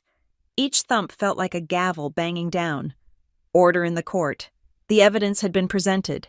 The verdict was coming next. I paused on the 3rd step of the staircase. My hand gripped the banister, the wood cool and smooth under my palm.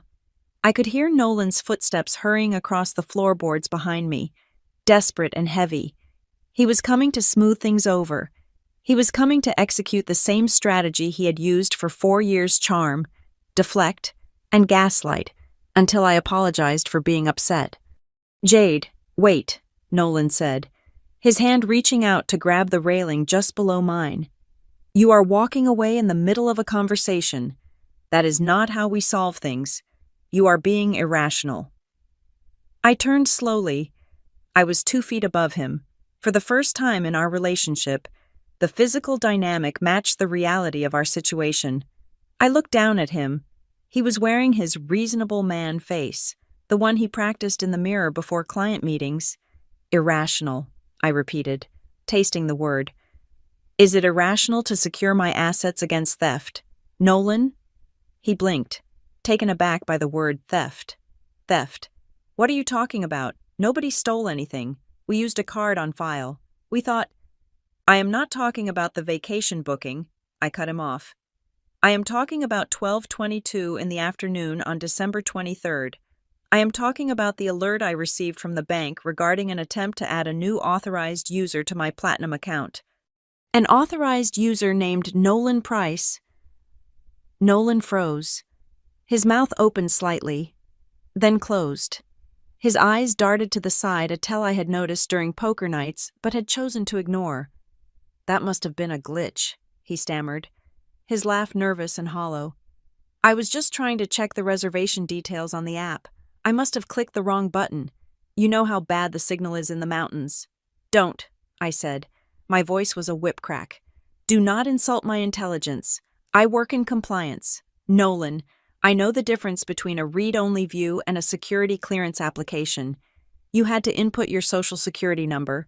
You had to input your date of birth. You had to check a box consenting to a credit pull. Did the bad signal force your thumb to do all of that? He shifted his weight, his face flushing a deep, guilty red. Okay, fine. I tried to get access, but I did it for us. Jade. We were stranded. I needed to pay for the motel so your parents wouldn't freeze. I was trying to take care of the family because you had abandoned us. I was stepping up. You were stepping up into my credit limit, I corrected him. But that wasn't all, was it? I pulled my phone from my pocket. I didn't need to unlock it. I had the screenshot saved as my lock screen wallpaper for this exact moment. I turned the screen toward him. I went through our shared email account, I said. The one we use for wedding vendors, and I found the sent folder. Nolan went deadly silent. December 23rd, 12:30 p.m., I read aloud, my voice echoing in the silent hallway. Subject urgent credit line increase request. Body. Please increase the limit on the primary card ending in 4092 by $20,000 to accommodate immediate wedding-related expenses. Sent from the Jade and Nolan account. My mother and Marin had gathered at the bottom of the stairs, watching us with wide eyes. My father was standing by the living room archway, looking like he wanted to intervene but couldn't find an opening. You weren't just trying to pay for a motel, I said to Nolan. You were trying to leverage my anger. You thought if you got access, you could bump the limit up while I wasn't looking, claiming it was for the wedding, and secure a $20,000 cushion for yourself before I calmed down. You were looting the ship because you thought it was sinking. I was securing our future, Nolan shouted, finally dropping the mask of calm. We are getting married in 5 months, Jade. What difference does it make whose name is on the debt? It all becomes marital property anyway. I was just getting a head start. You are so obsessed with money it is sick. I am obsessed with money because I am the only one earning it, I said. I looked at my left hand. The diamond solitaire sparkled under the hallway chandelier. It was a ring I had picked out. It was a ring I had paid the deposit for because Nolan was short on liquidity that month. He had paid me back in installments, but the initial transaction was all me. It felt heavy. It felt like a shackle. I reached for my left hand with my right. I gripped the platinum band. Jade, don't, Nolan said, his voice cracking. He saw what I was doing. Don't do this. We can talk about this. I love you. You don't love me, I said, sliding the ring over my knuckle. It came off with a smooth, terrifying ease. You love the lifestyle I subsidize. You love the safety net. I held the ring out. I didn't throw it. Throwing it would be dramatic. And I was done with drama. I wanted this to be a transaction, a return of goods. I reached down and took his hand. I placed the ring into his palm and closed his fingers over it. His hand was cold and clammy. You aren't marrying me, Nolan, I said softly. You are marrying my bank account, and she just filed for divorce. Jade, my mother shrieked from the bottom of the stairs. She rushed forward, clutching the banister. You cannot be serious. You are throwing away a 3-year relationship over a credit card dispute. This is insane. You are destroying this family. I looked at my mother. Her face was twisted in that familiar mix of disappointment and panic she always wore when her comfort was threatened. I am not destroying the family, Mom, I said. I am stopping the sponsorship. There is a difference. Sponsorship. Marin stepped up, tears streaming down her perfectly contoured face. Is that what you think we are? Charity cases. I work hard. Jade, I have a brand. Do you know how humiliating this is for me? I haven't posted in 3 days because I don't want people to know I am sitting in my parents' living room instead of a luxury lodge. The pressure is eating me alive. The pressure.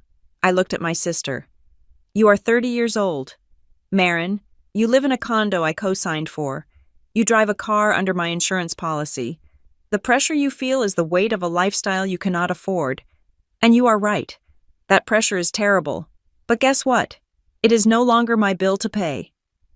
I opened my tote bag again. I pulled out a thick envelope. It was the package Sloane Mercer had couriered to my house before I arrived. I walked down the 3 steps to the landing so I was level with them. I handed the envelope to my father. What is this? He asked, staring at it like it was a bomb. "That is a formal notice of revocation," I said.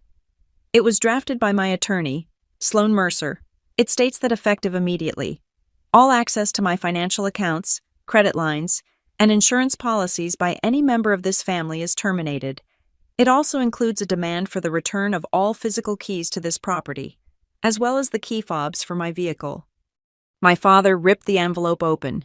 He pulled out the documents, his eyes scanning the legal letterhead. "An attorney," he spat. "You sued your own family." "I didn't sue you," I said. "I served you notice. There is a difference. One implies a fight. This implies a decision that has already been made." Nolan was still standing on the step below the landing, clutching the ring. He looked at the papers in my father's hand, and a look of pure desperation crossed his face. He realized the walls were closing in. He realized the glitch wasn't going to be fixed. He lunged toward me. "Jade, stop," he said, his voice low and urgent. "Put the phone away. Put the papers away. Come into the kitchen with me. Just you and me. We need to talk privately. Without your parents." He reached for my hand, the hand holding my phone. His grip was tight, bordering on painful. He was trying to steer me, to physically move me into a space where he could use his height and his voice to intimidate me into submission. "Give me the phone. Jade," he muttered. "You are recording this, aren't you? You are paranoid. Give it to me." I didn't pull away. I didn't scream. I simply held my ground and tapped the screen with my thumb. "I am recording," I said loud and clear, "and I have been recording since I walked through the front door at 2:14 p.m. Everything you just said, the admission about the credit limit, the attempt to coerce me, the gaslighting is on the cloud." Nolan recoiled, as if I had burned him. He dropped my hand. "You set us up," he whispered. "I protected myself," I said. "And since we are talking about records, Nolan, you might want to check your email." He looked at me, confused. "Why?" "Because while I was in the taxi on the way here," I said, "I called the Sunset Ridge Country Club. I called the photographer. I called the florist. And I called the band." His eyes widened in horror. "No, you didn't. I canceled them all," I said. "Every single contract was in my name. Every single deposit was on my card. I informed them that the wedding is off and that any further inquiries should be directed to Mr. Price. I believe the venue has a cancellation fee of $5,000. Since the contract is voided, they will be billing you for the balance." "You can't do that," Nolan screamed. The sound was raw, the sound of a man watching his social standing evaporate. "I told my boss about that venue. I told my parents. You can't just cancel a wedding like it is a subscription." "I just did," I said. "And considering you tried to steal $20,000 from me via a credit limit increase, I think you got off cheap." My mother collapsed onto the sofa, burying her face in her hands. "The shame," she wailed. "The absolute shame. How will we explain this to people? The invitations, the save the dates." "Tell them the truth," I said. "Tell them the bride found out the groom was more in love with her credit score than her heart." I looked at Marin. She had stopped crying. She was looking at me with a strange expression, not anger, but fear. She was realizing that the ATM wasn't just out of order, it was being removed from the premises. "And Marin," I said, "regarding your apartment, the lease renewal is coming up in February. I will not be co-signing. You have 30 days to find a new guarantor or a cheaper place." "You are making me homeless," Marin whispered. "I am making you an adult," I said. I turned back to the stairs. My legs felt shaky, not from fear, but from the massive release of adrenaline. It was done. The bridges were not just burned, they were detonated. My father crumpled the papers in his hand. "You think you are so smart," he sneered. "You think you can just dictate terms to us in my house? You forget who raised you. You forget who put a roof over your head." I stopped. I turned around one last time. "I haven't forgotten anything, Dad," I said. "But you seem to have forgotten who actually owns the roof." I pointed to the papers in his hand. Read the second page, I said. The section regarding the Warren Trust. We will discuss that tomorrow. Tonight, I'm going to sleep in my room, the master suite. Since I pay the mortgage, I think I have finally earned the view. Jade, Nolan called out, his voice cracking. Jade, please don't walk away. We can fix this. I can change. I looked down at him. He looked small. He looked like a stranger. You are used to ordering me around because you thought I would run to fix whatever you broke, I said. You thought I would run to pay the bill. You thought I would run to save face. I took a deep breath. But I am not running anymore, I said.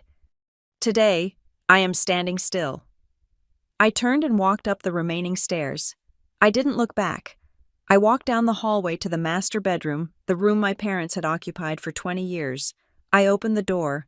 It smelled like my mother's perfume. It was full of their things. I didn't care. I walked to the bed, stripped the duvet off, and threw it into the hallway. I closed the door. I locked it. And for the first time in my life, the sound of the lock clicking didn't feel like I was trapping myself in. It felt like I was finally keeping the world out. The morning sun that filtered through the dining room blinds was sharp and unforgiving. It illuminated the dust motes dancing in the air and the dark circles under my mother's eyes, but it did nothing to warm the temperature in the room.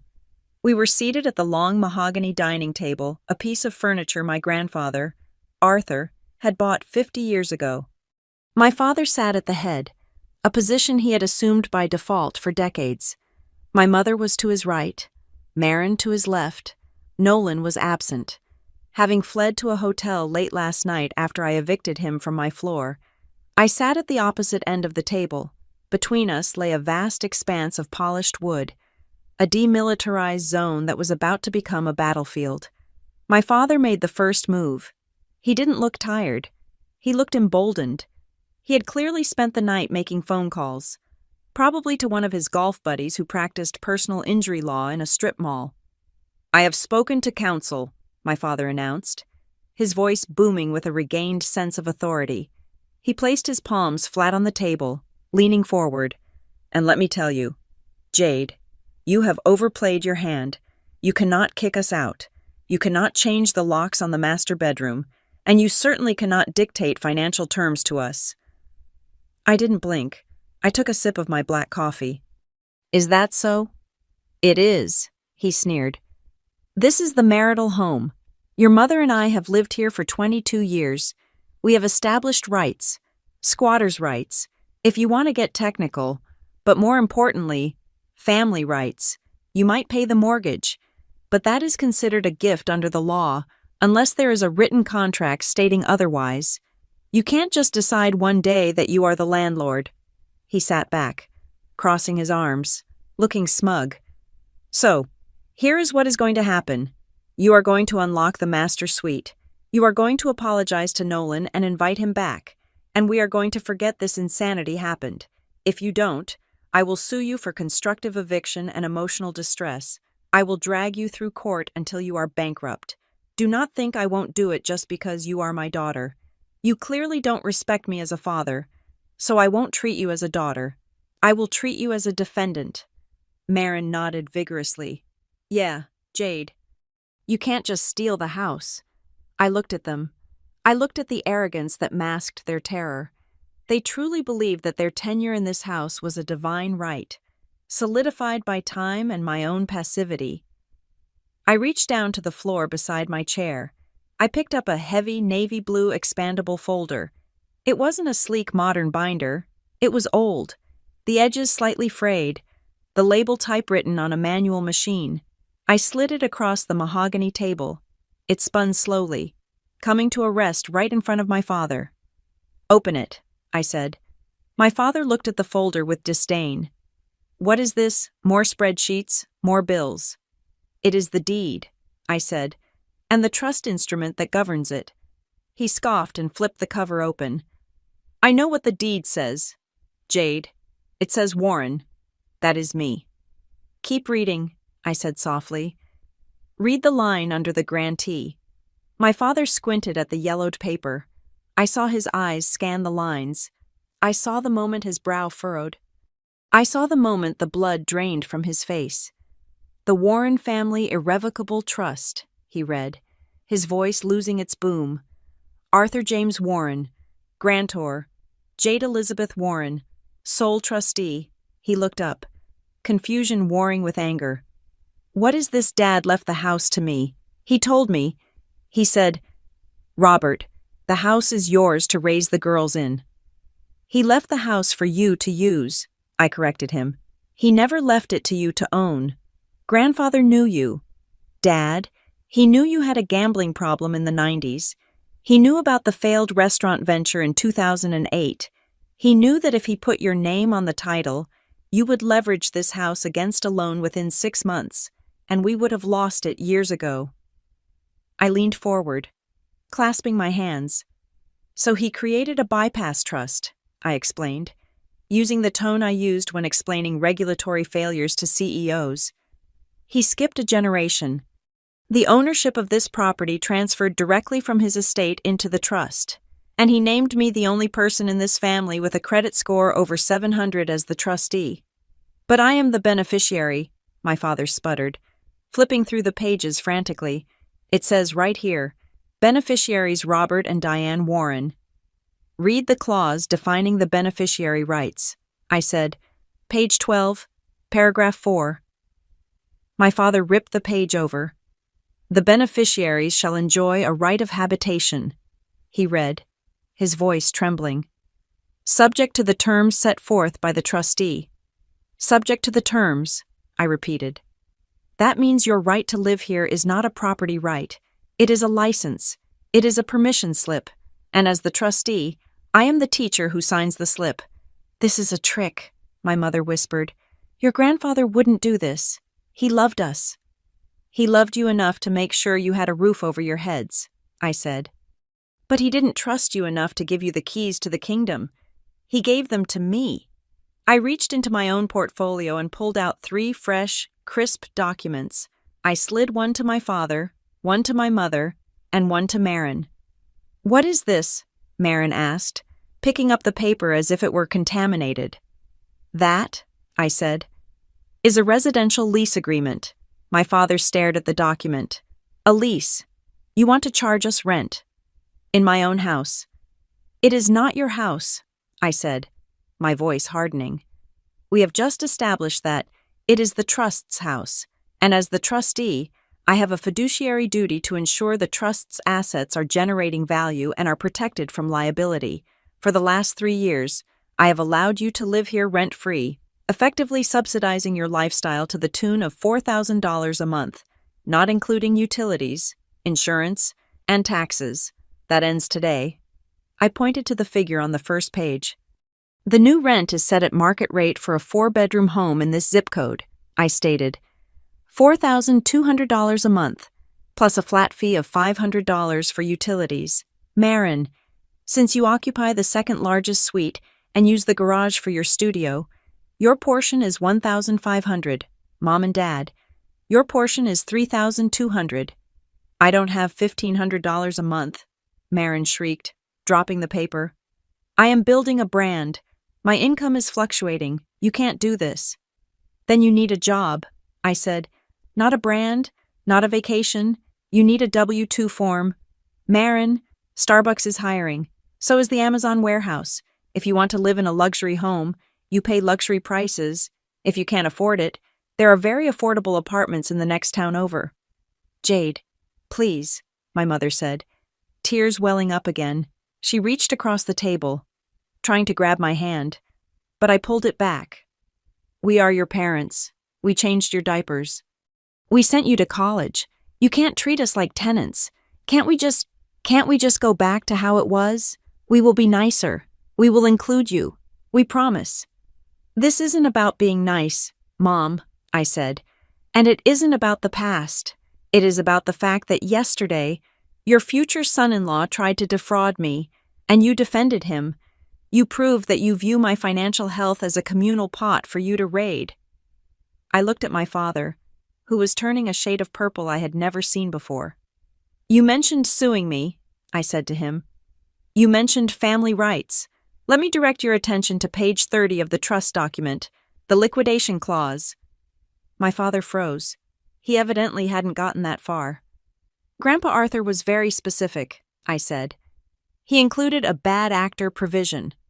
It states that if any beneficiary attempts to undermine the financial solvency of the trustee or attempts to claim ownership contrary to the trust's title, the trustee has the immediate power to convert the right of habitation into a month-to-month tenancy or, if necessary, liquidate the asset and evict the occupants to preserve the equity.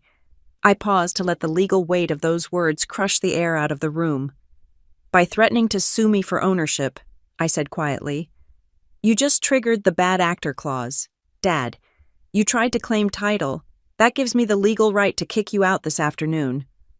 My father slumped in his chair. The bluster was gone. The golf buddy lawyer advice had evaporated in the face of a 40-page estate plan drafted by one of the best firms in the state 30 years ago. He realized that for 3 decades, he had been living in a house of cards, and I was the wind. You wouldn't, he whispered. You wouldn't put your parents on the street. I don't want to, I said, which is why I printed the leases. I tapped the paper in front of him. You have 30 days, I said. The lease starts on February 1st. You will sign it, and you will set up an automatic transfer for the rent, or by February 1st, you will vacate the premises. And if we don't, Marin challenged, though her voice was weak. Then I will file for formal eviction, I said. And since I am the trustee, I will win. It will be public record. Good luck renting a decent apartment with an eviction on your credit report. Marin, the room was silent. The only sound was the hum of the refrigerator, the same refrigerator I had stood in front of yesterday morning, realizing I was alone. What about the arrears? I asked, adding one final twist of the knife. Technically, I could sue you for back rent for the last 3 years. That is roughly $140,000. My mother gasped, clutching her chest. But I am generous, I said. I will waive the back rent. Consider it my parting gift for the family services you claim to have provided. But moving forward, the free ride is over. I stood up. I buttoned my blazer. I felt 10 feet tall. I am going to work, I said. I expect those leases signed and on the kitchen counter by tonight. If they aren't, I will call the real estate agent tomorrow to list the house for sale. And Grandpa gave me the right to do that, too. My father didn't look up. He was staring at the blue folder, running his finger over the name Arthur Warren, as if asking his dead father why he had betrayed him. But Arthur hadn't betrayed him. Arthur had simply known that one day the grasshopper would come for the ant's winter stores, and he had given the ant a shotgun. 30 days, I repeated. I walked out of the dining room. I grabbed my keys from the bowl. I walked out the front door and into the cold, gray morning. I didn't have anywhere specific to go. My office was closed for the holidays, but I drove to a coffee shop, sat down, and opened my laptop. I had one more loose end to tie up. The engagement was over. The house was secured. Now, I needed to deal with Nolan's little investment strategy. The silence in the house following the lease ultimatum was deceptive.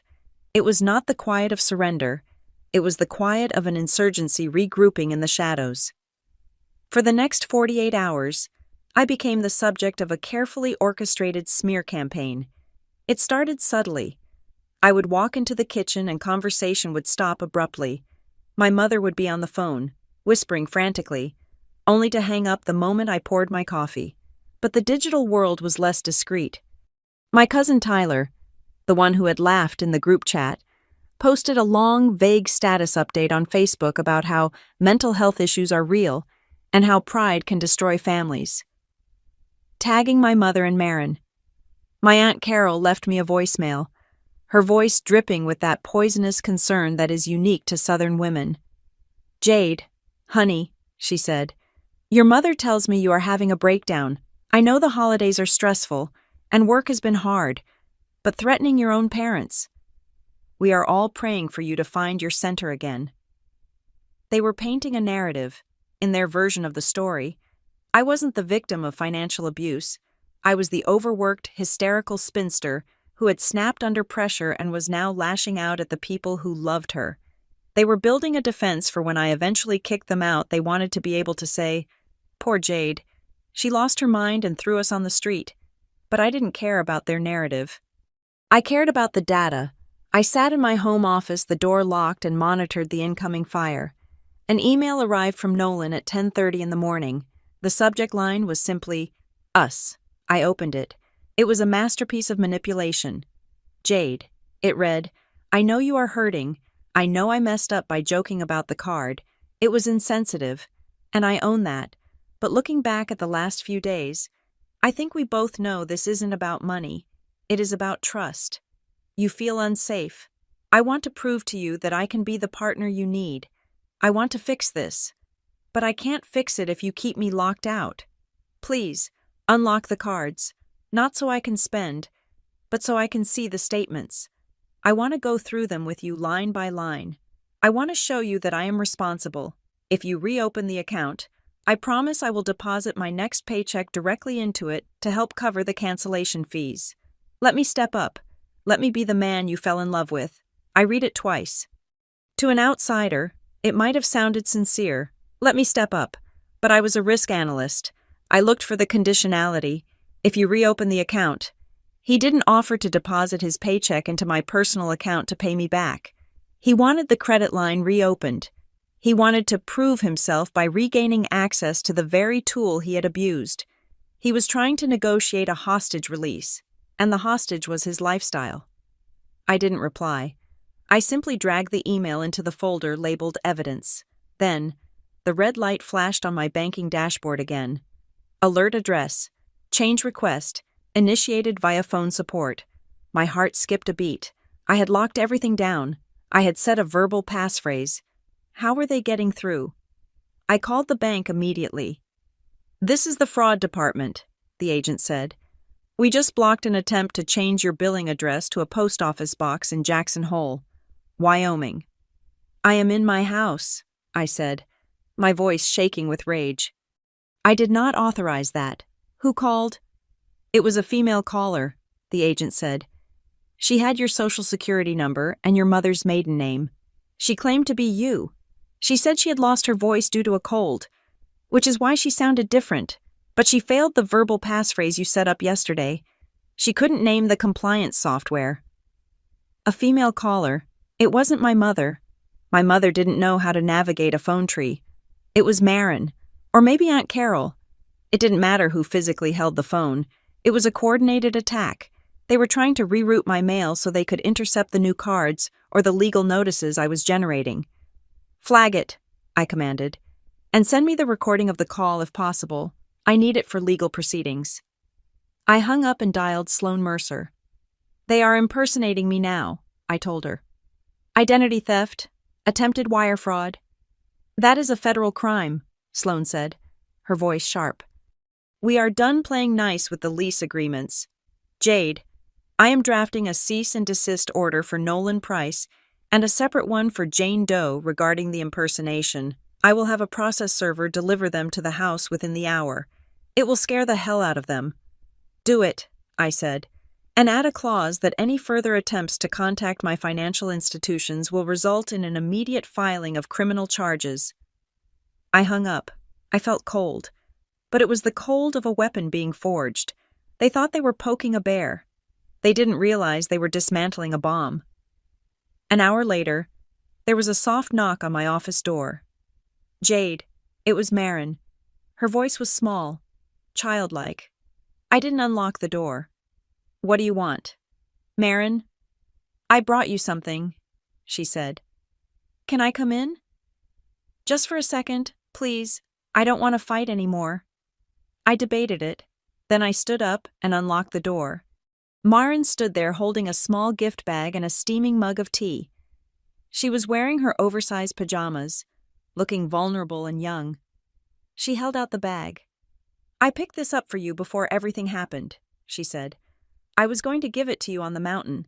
It's that candle you like, the one that smells like cedar." I took the bag. I didn't look inside. "Thank you. I miss you." "Jade," Marin said, her eyes filling with tears. "I miss us. You used to be my best friend. Remember when we drove to the coast that one summer? Just us? I want that back. I hate this tension. Mom and Dad are losing their minds. Nolan is sleeping in his car. Can't we just hit reset? I promise I will get a job. I promise. Just stop the legal stuff. It's scaring everyone. She reached out and touched my arm. We are family, she whispered. Family fixes things. For a second, I felt the old tug, the instinct to smooth it over, to hug her and say it was okay. She was my little sister. Then she spoke again. By the way, she said, her voice dropping a fraction of an octave, did the resort process the refund yet? The $16,000? Because if they did, maybe you could use that to help Dad with the first month's rent, just until he gets on his feet. The warmth in my chest turned to ice. She hadn't come to apologize. She had come to locate the funds. She wanted to know if the $16,800 was back in my liquid assets, so they could cannibalize it to pay the rent I was charging them. It was a circular scheme. They wanted to pay me with my own money. The refund is under review, I lied smoothly. And Marin, the rent is due on the 1st. I suggest you start selling some of those designer bags if you are short on cash. I closed the door in her face. I heard her gasp, and then the sound of her footsteps stomping away, heavy and angry. The mask had slipped so quickly it was almost impressive. I realized then that I couldn't keep the trust documents in the house. If they were willing to impersonate me on the phone, they were willing to pick a lock. I packed the blue folder, the lease agreements, and my passport into my tote bag. I waited until I heard them all in the kitchen, arguing about who was going to cook lunch since the staff me was on strike. I slipped out the side door. I drove to the hardware store first. I bought a new high-security deadbolt for my office door. I bought a new smart lock for the garage that required a fingerprint. I bought a video doorbell with cloud storage that I alone controlled. Then I drove to the bank. I walked into the vault room. The air was cool and smelled of money and dust. I opened my safety deposit box. I placed the Warren family irrevocable trust deed inside. I placed the original birth certificates inside. I placed the car titles inside. I was physically removing their ability to leverage any asset. Without these papers, they couldn't take out a loan. They couldn't sell anything. They were ghost passengers in a vehicle I was driving. As I was leaving the bank, my phone pinged with a notification from a wedding vendor portal I thought I had scrubbed. It was a contract alert. New document uploaded platinum honeymoon package, Bora Bora. Status, signed by guarantor. Date signed, December 20th. I froze on the sidewalk. Bora Bora. A $25,000 package. I opened the document on my phone. There was my signature, Jade Warren, but I hadn't signed it. I looked at the metadata. The document had been signed electronically using an IP address that matched Nolan's office. He had signed a contract for a luxury honeymoon 5 days ago, listing me as the financial guarantor in case of default. And he hadn't told me. He had planned to surprise me with the trip, knowing that if we broke up or couldn't pay, the travel agency would come after me, not him. This wasn't just a breach of trust. This was forgery. This was the smoking gun I didn't even know I needed. I stood there on the busy street, people rushing past me with their post-Christmas returns, and I felt a terrifying clarity. I wasn't just evicting them, I was dismantling them. I drove back to the house. I installed the new locks myself, the drill whining loudly in the afternoon silence. I installed the camera. I changed the garage code and deleted their remotes from the system. Then I went to my office and printed everything. The phone logs, the email from Nolan, the forged honeymoon contract, the transcript of the impersonation call, the trust deed, the lease agreements, the eviction notice template. I arranged them into 4 neat piles. I looked at the clock. It was 5 in the afternoon. I sent a text to the group chat, not the Slay Team chat, the real one. Jade dining room. 10 minutes. Everyone, including Nolan. If he is not here, I'm calling the police to report a forgery. I waited. I heard the front door open. Nolan must have been waiting in the driveway. I heard whispering. I heard my father's heavy tread. I walked out to the dining room. They were all there again, but the arrogance from this morning was gone. They looked ragged. They looked like people who had spent the last 48 hours trying to find a loophole and realizing there wasn't one. Nolan looked particularly ill. He saw the stack of papers in front of me and wiped sweat from his upper lip. I didn't sit down. I stood at the head of the table. "This is the last time we are going to have this conversation," I said. "There will be no more negotiation. There will be no more emotional appeals. There will be no more gifts." I picked up the first document, the honeymoon contract. "Nolan," I said, "you signed my name to a $25,000 travel contract on December 20th. That is felony forgery." My mother gasped. "He wanted to surprise you. He committed a crime." I slammed the paper down. "And today, someone called my bank pretending to be me. That is identity theft. I have the recording. The police are very interested in listening to it." Marin shrank back in her chair, looking at her nails. "I have prepared a file," I said, gesturing to the stack.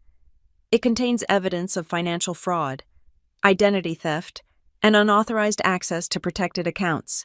I am ready to hand this entire file over to the district attorney tomorrow morning." "Jade, you can't," my father croaked. "He is your fiancé. Marin is your sister. You would send them to jail."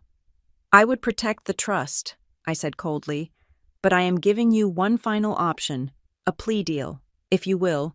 I pushed the stack of lease agreements toward them. "Option A," I said. "Dad and Mom, you sign the lease, you pay the rent. Marin, you sign the lease, or you move out. Nolan, you sign a confession admitting to the forgery, which I will hold in a safe deposit box. If you ever try to access my credit again, I release it to the police, and you leave this house tonight and never come back."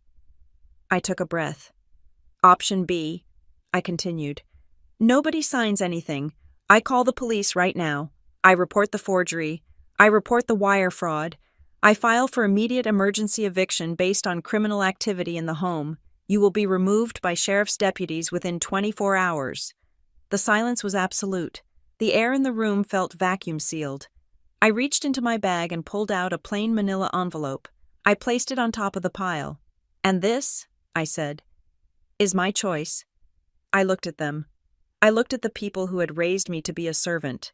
I looked at the man who had engaged me to be a wallet. "I am done explaining myself," I said.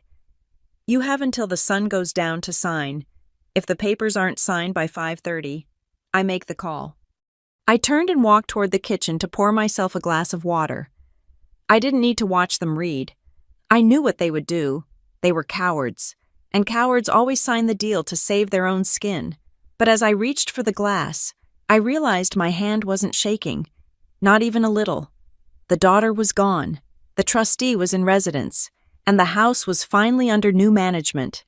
The sun had dipped below the horizon, casting long, bruised shadows across the dining room table. The grandfather clock in the hallway ticked loudly, marking the seconds. It was 5:28 in the afternoon. 2 minutes remained until the deadline I had set. The atmosphere in the room wasn't just tense, it was terminal. My father, Robert, sat with his head in his hands, staring at the lease agreement as if the words might rearrange themselves into an apology. My mother, Diane, was weeping softly into a tissue, a sound that used to shatter my resolve, but now just sounded like white noise. Marin was chewing on her thumbnail, her eyes darting between the door and the pen I had placed in front of her. And Nolan was pacing.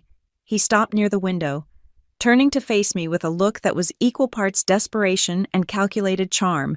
He was going to try one last time. He was going to play the us card. "Jade, look," he started, his voice dropping to that husky, intimate register he used when he wanted me to buy him something expensive. "We are all tired. We are all emotional. I know you are angry, and you have every right to be, but this," he gestured to the stack of legal documents, "this isn't you. This is cold. This is corporate. You are a warm, loving woman. You are the woman I asked to marry me. Don't let a bad vacation destroy a lifetime of love. Tear up the papers, baby. Let's just order pizza, hug it out, and start over." My mother looked up, hope flickering in her eyes. "Yes," she whispered. "Please, Jade, just listen to him. We are family. I looked at them. They still didn't get it. They thought this was a negotiation. They thought I was holding out for a better offer of affection. I didn't say a word. I simply reached into my pocket and pulled out my phone. I tapped the screen and connected it to the Bluetooth speaker that sat on the sideboard.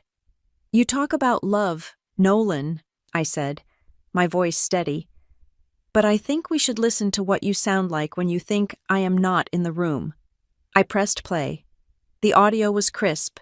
It was from the recording I had made earlier that afternoon, when he had tried to corner me in the hallway, combined with a snippet from a voicemail he had left Marin that I had intercepted during my audit of the family plan.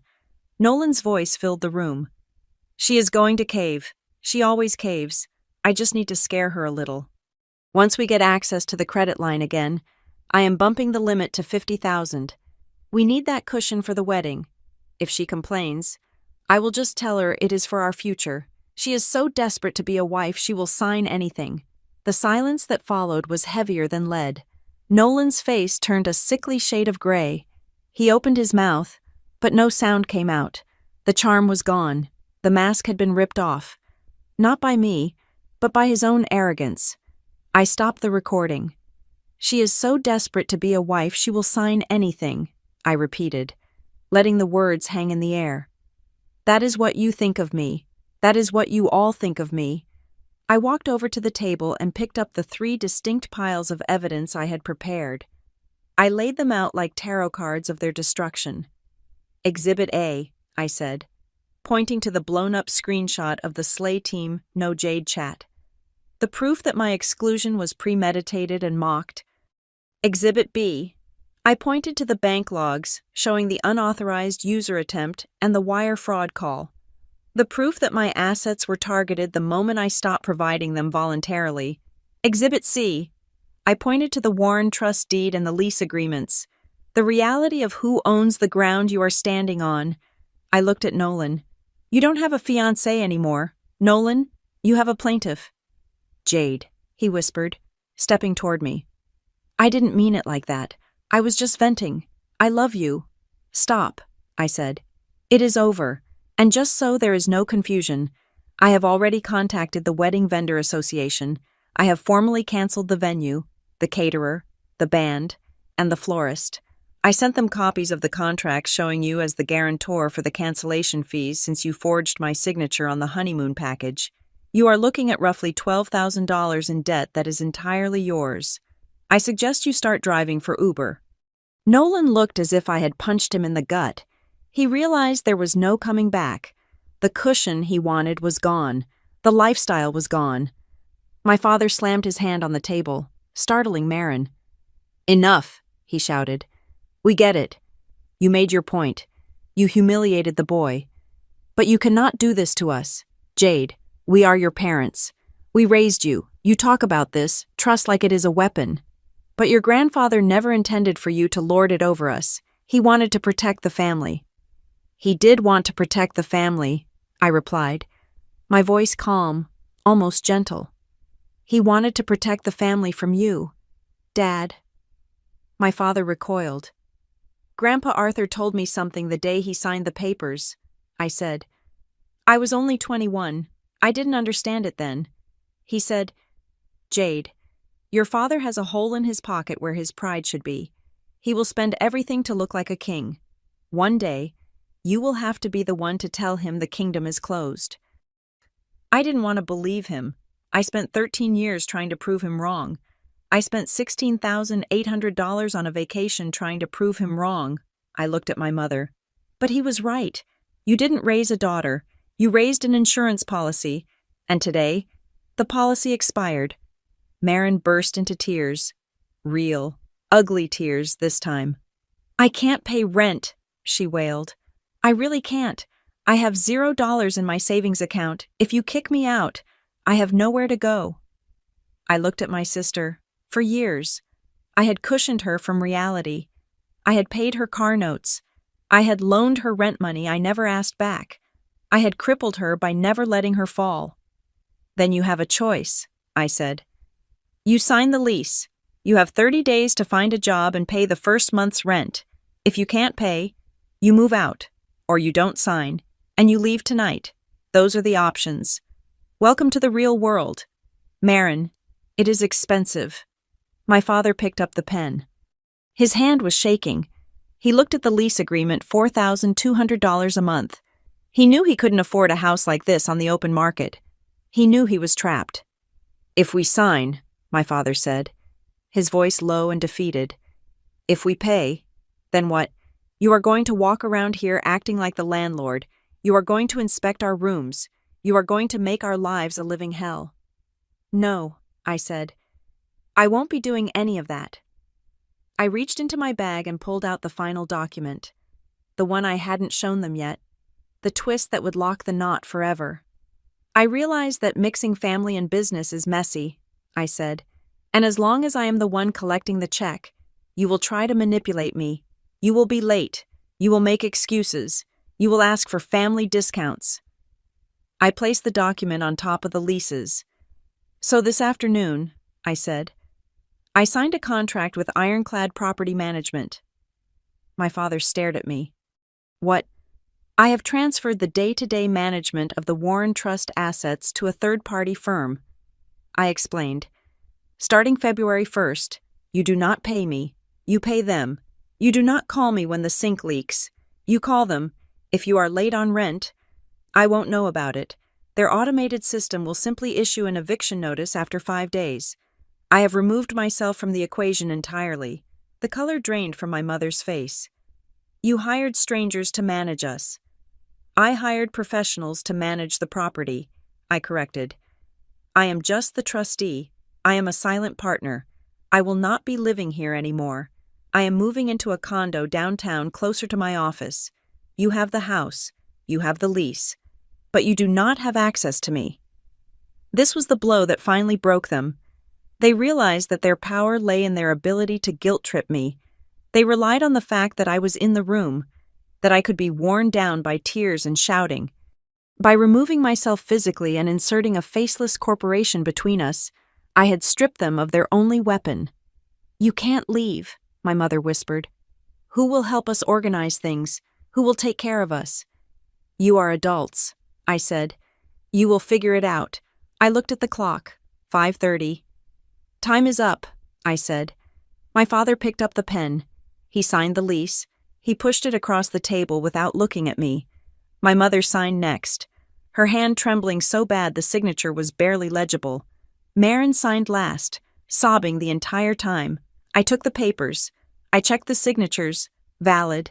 I put them in my folder. Then I turned to Nolan. You didn't get a lease, I said.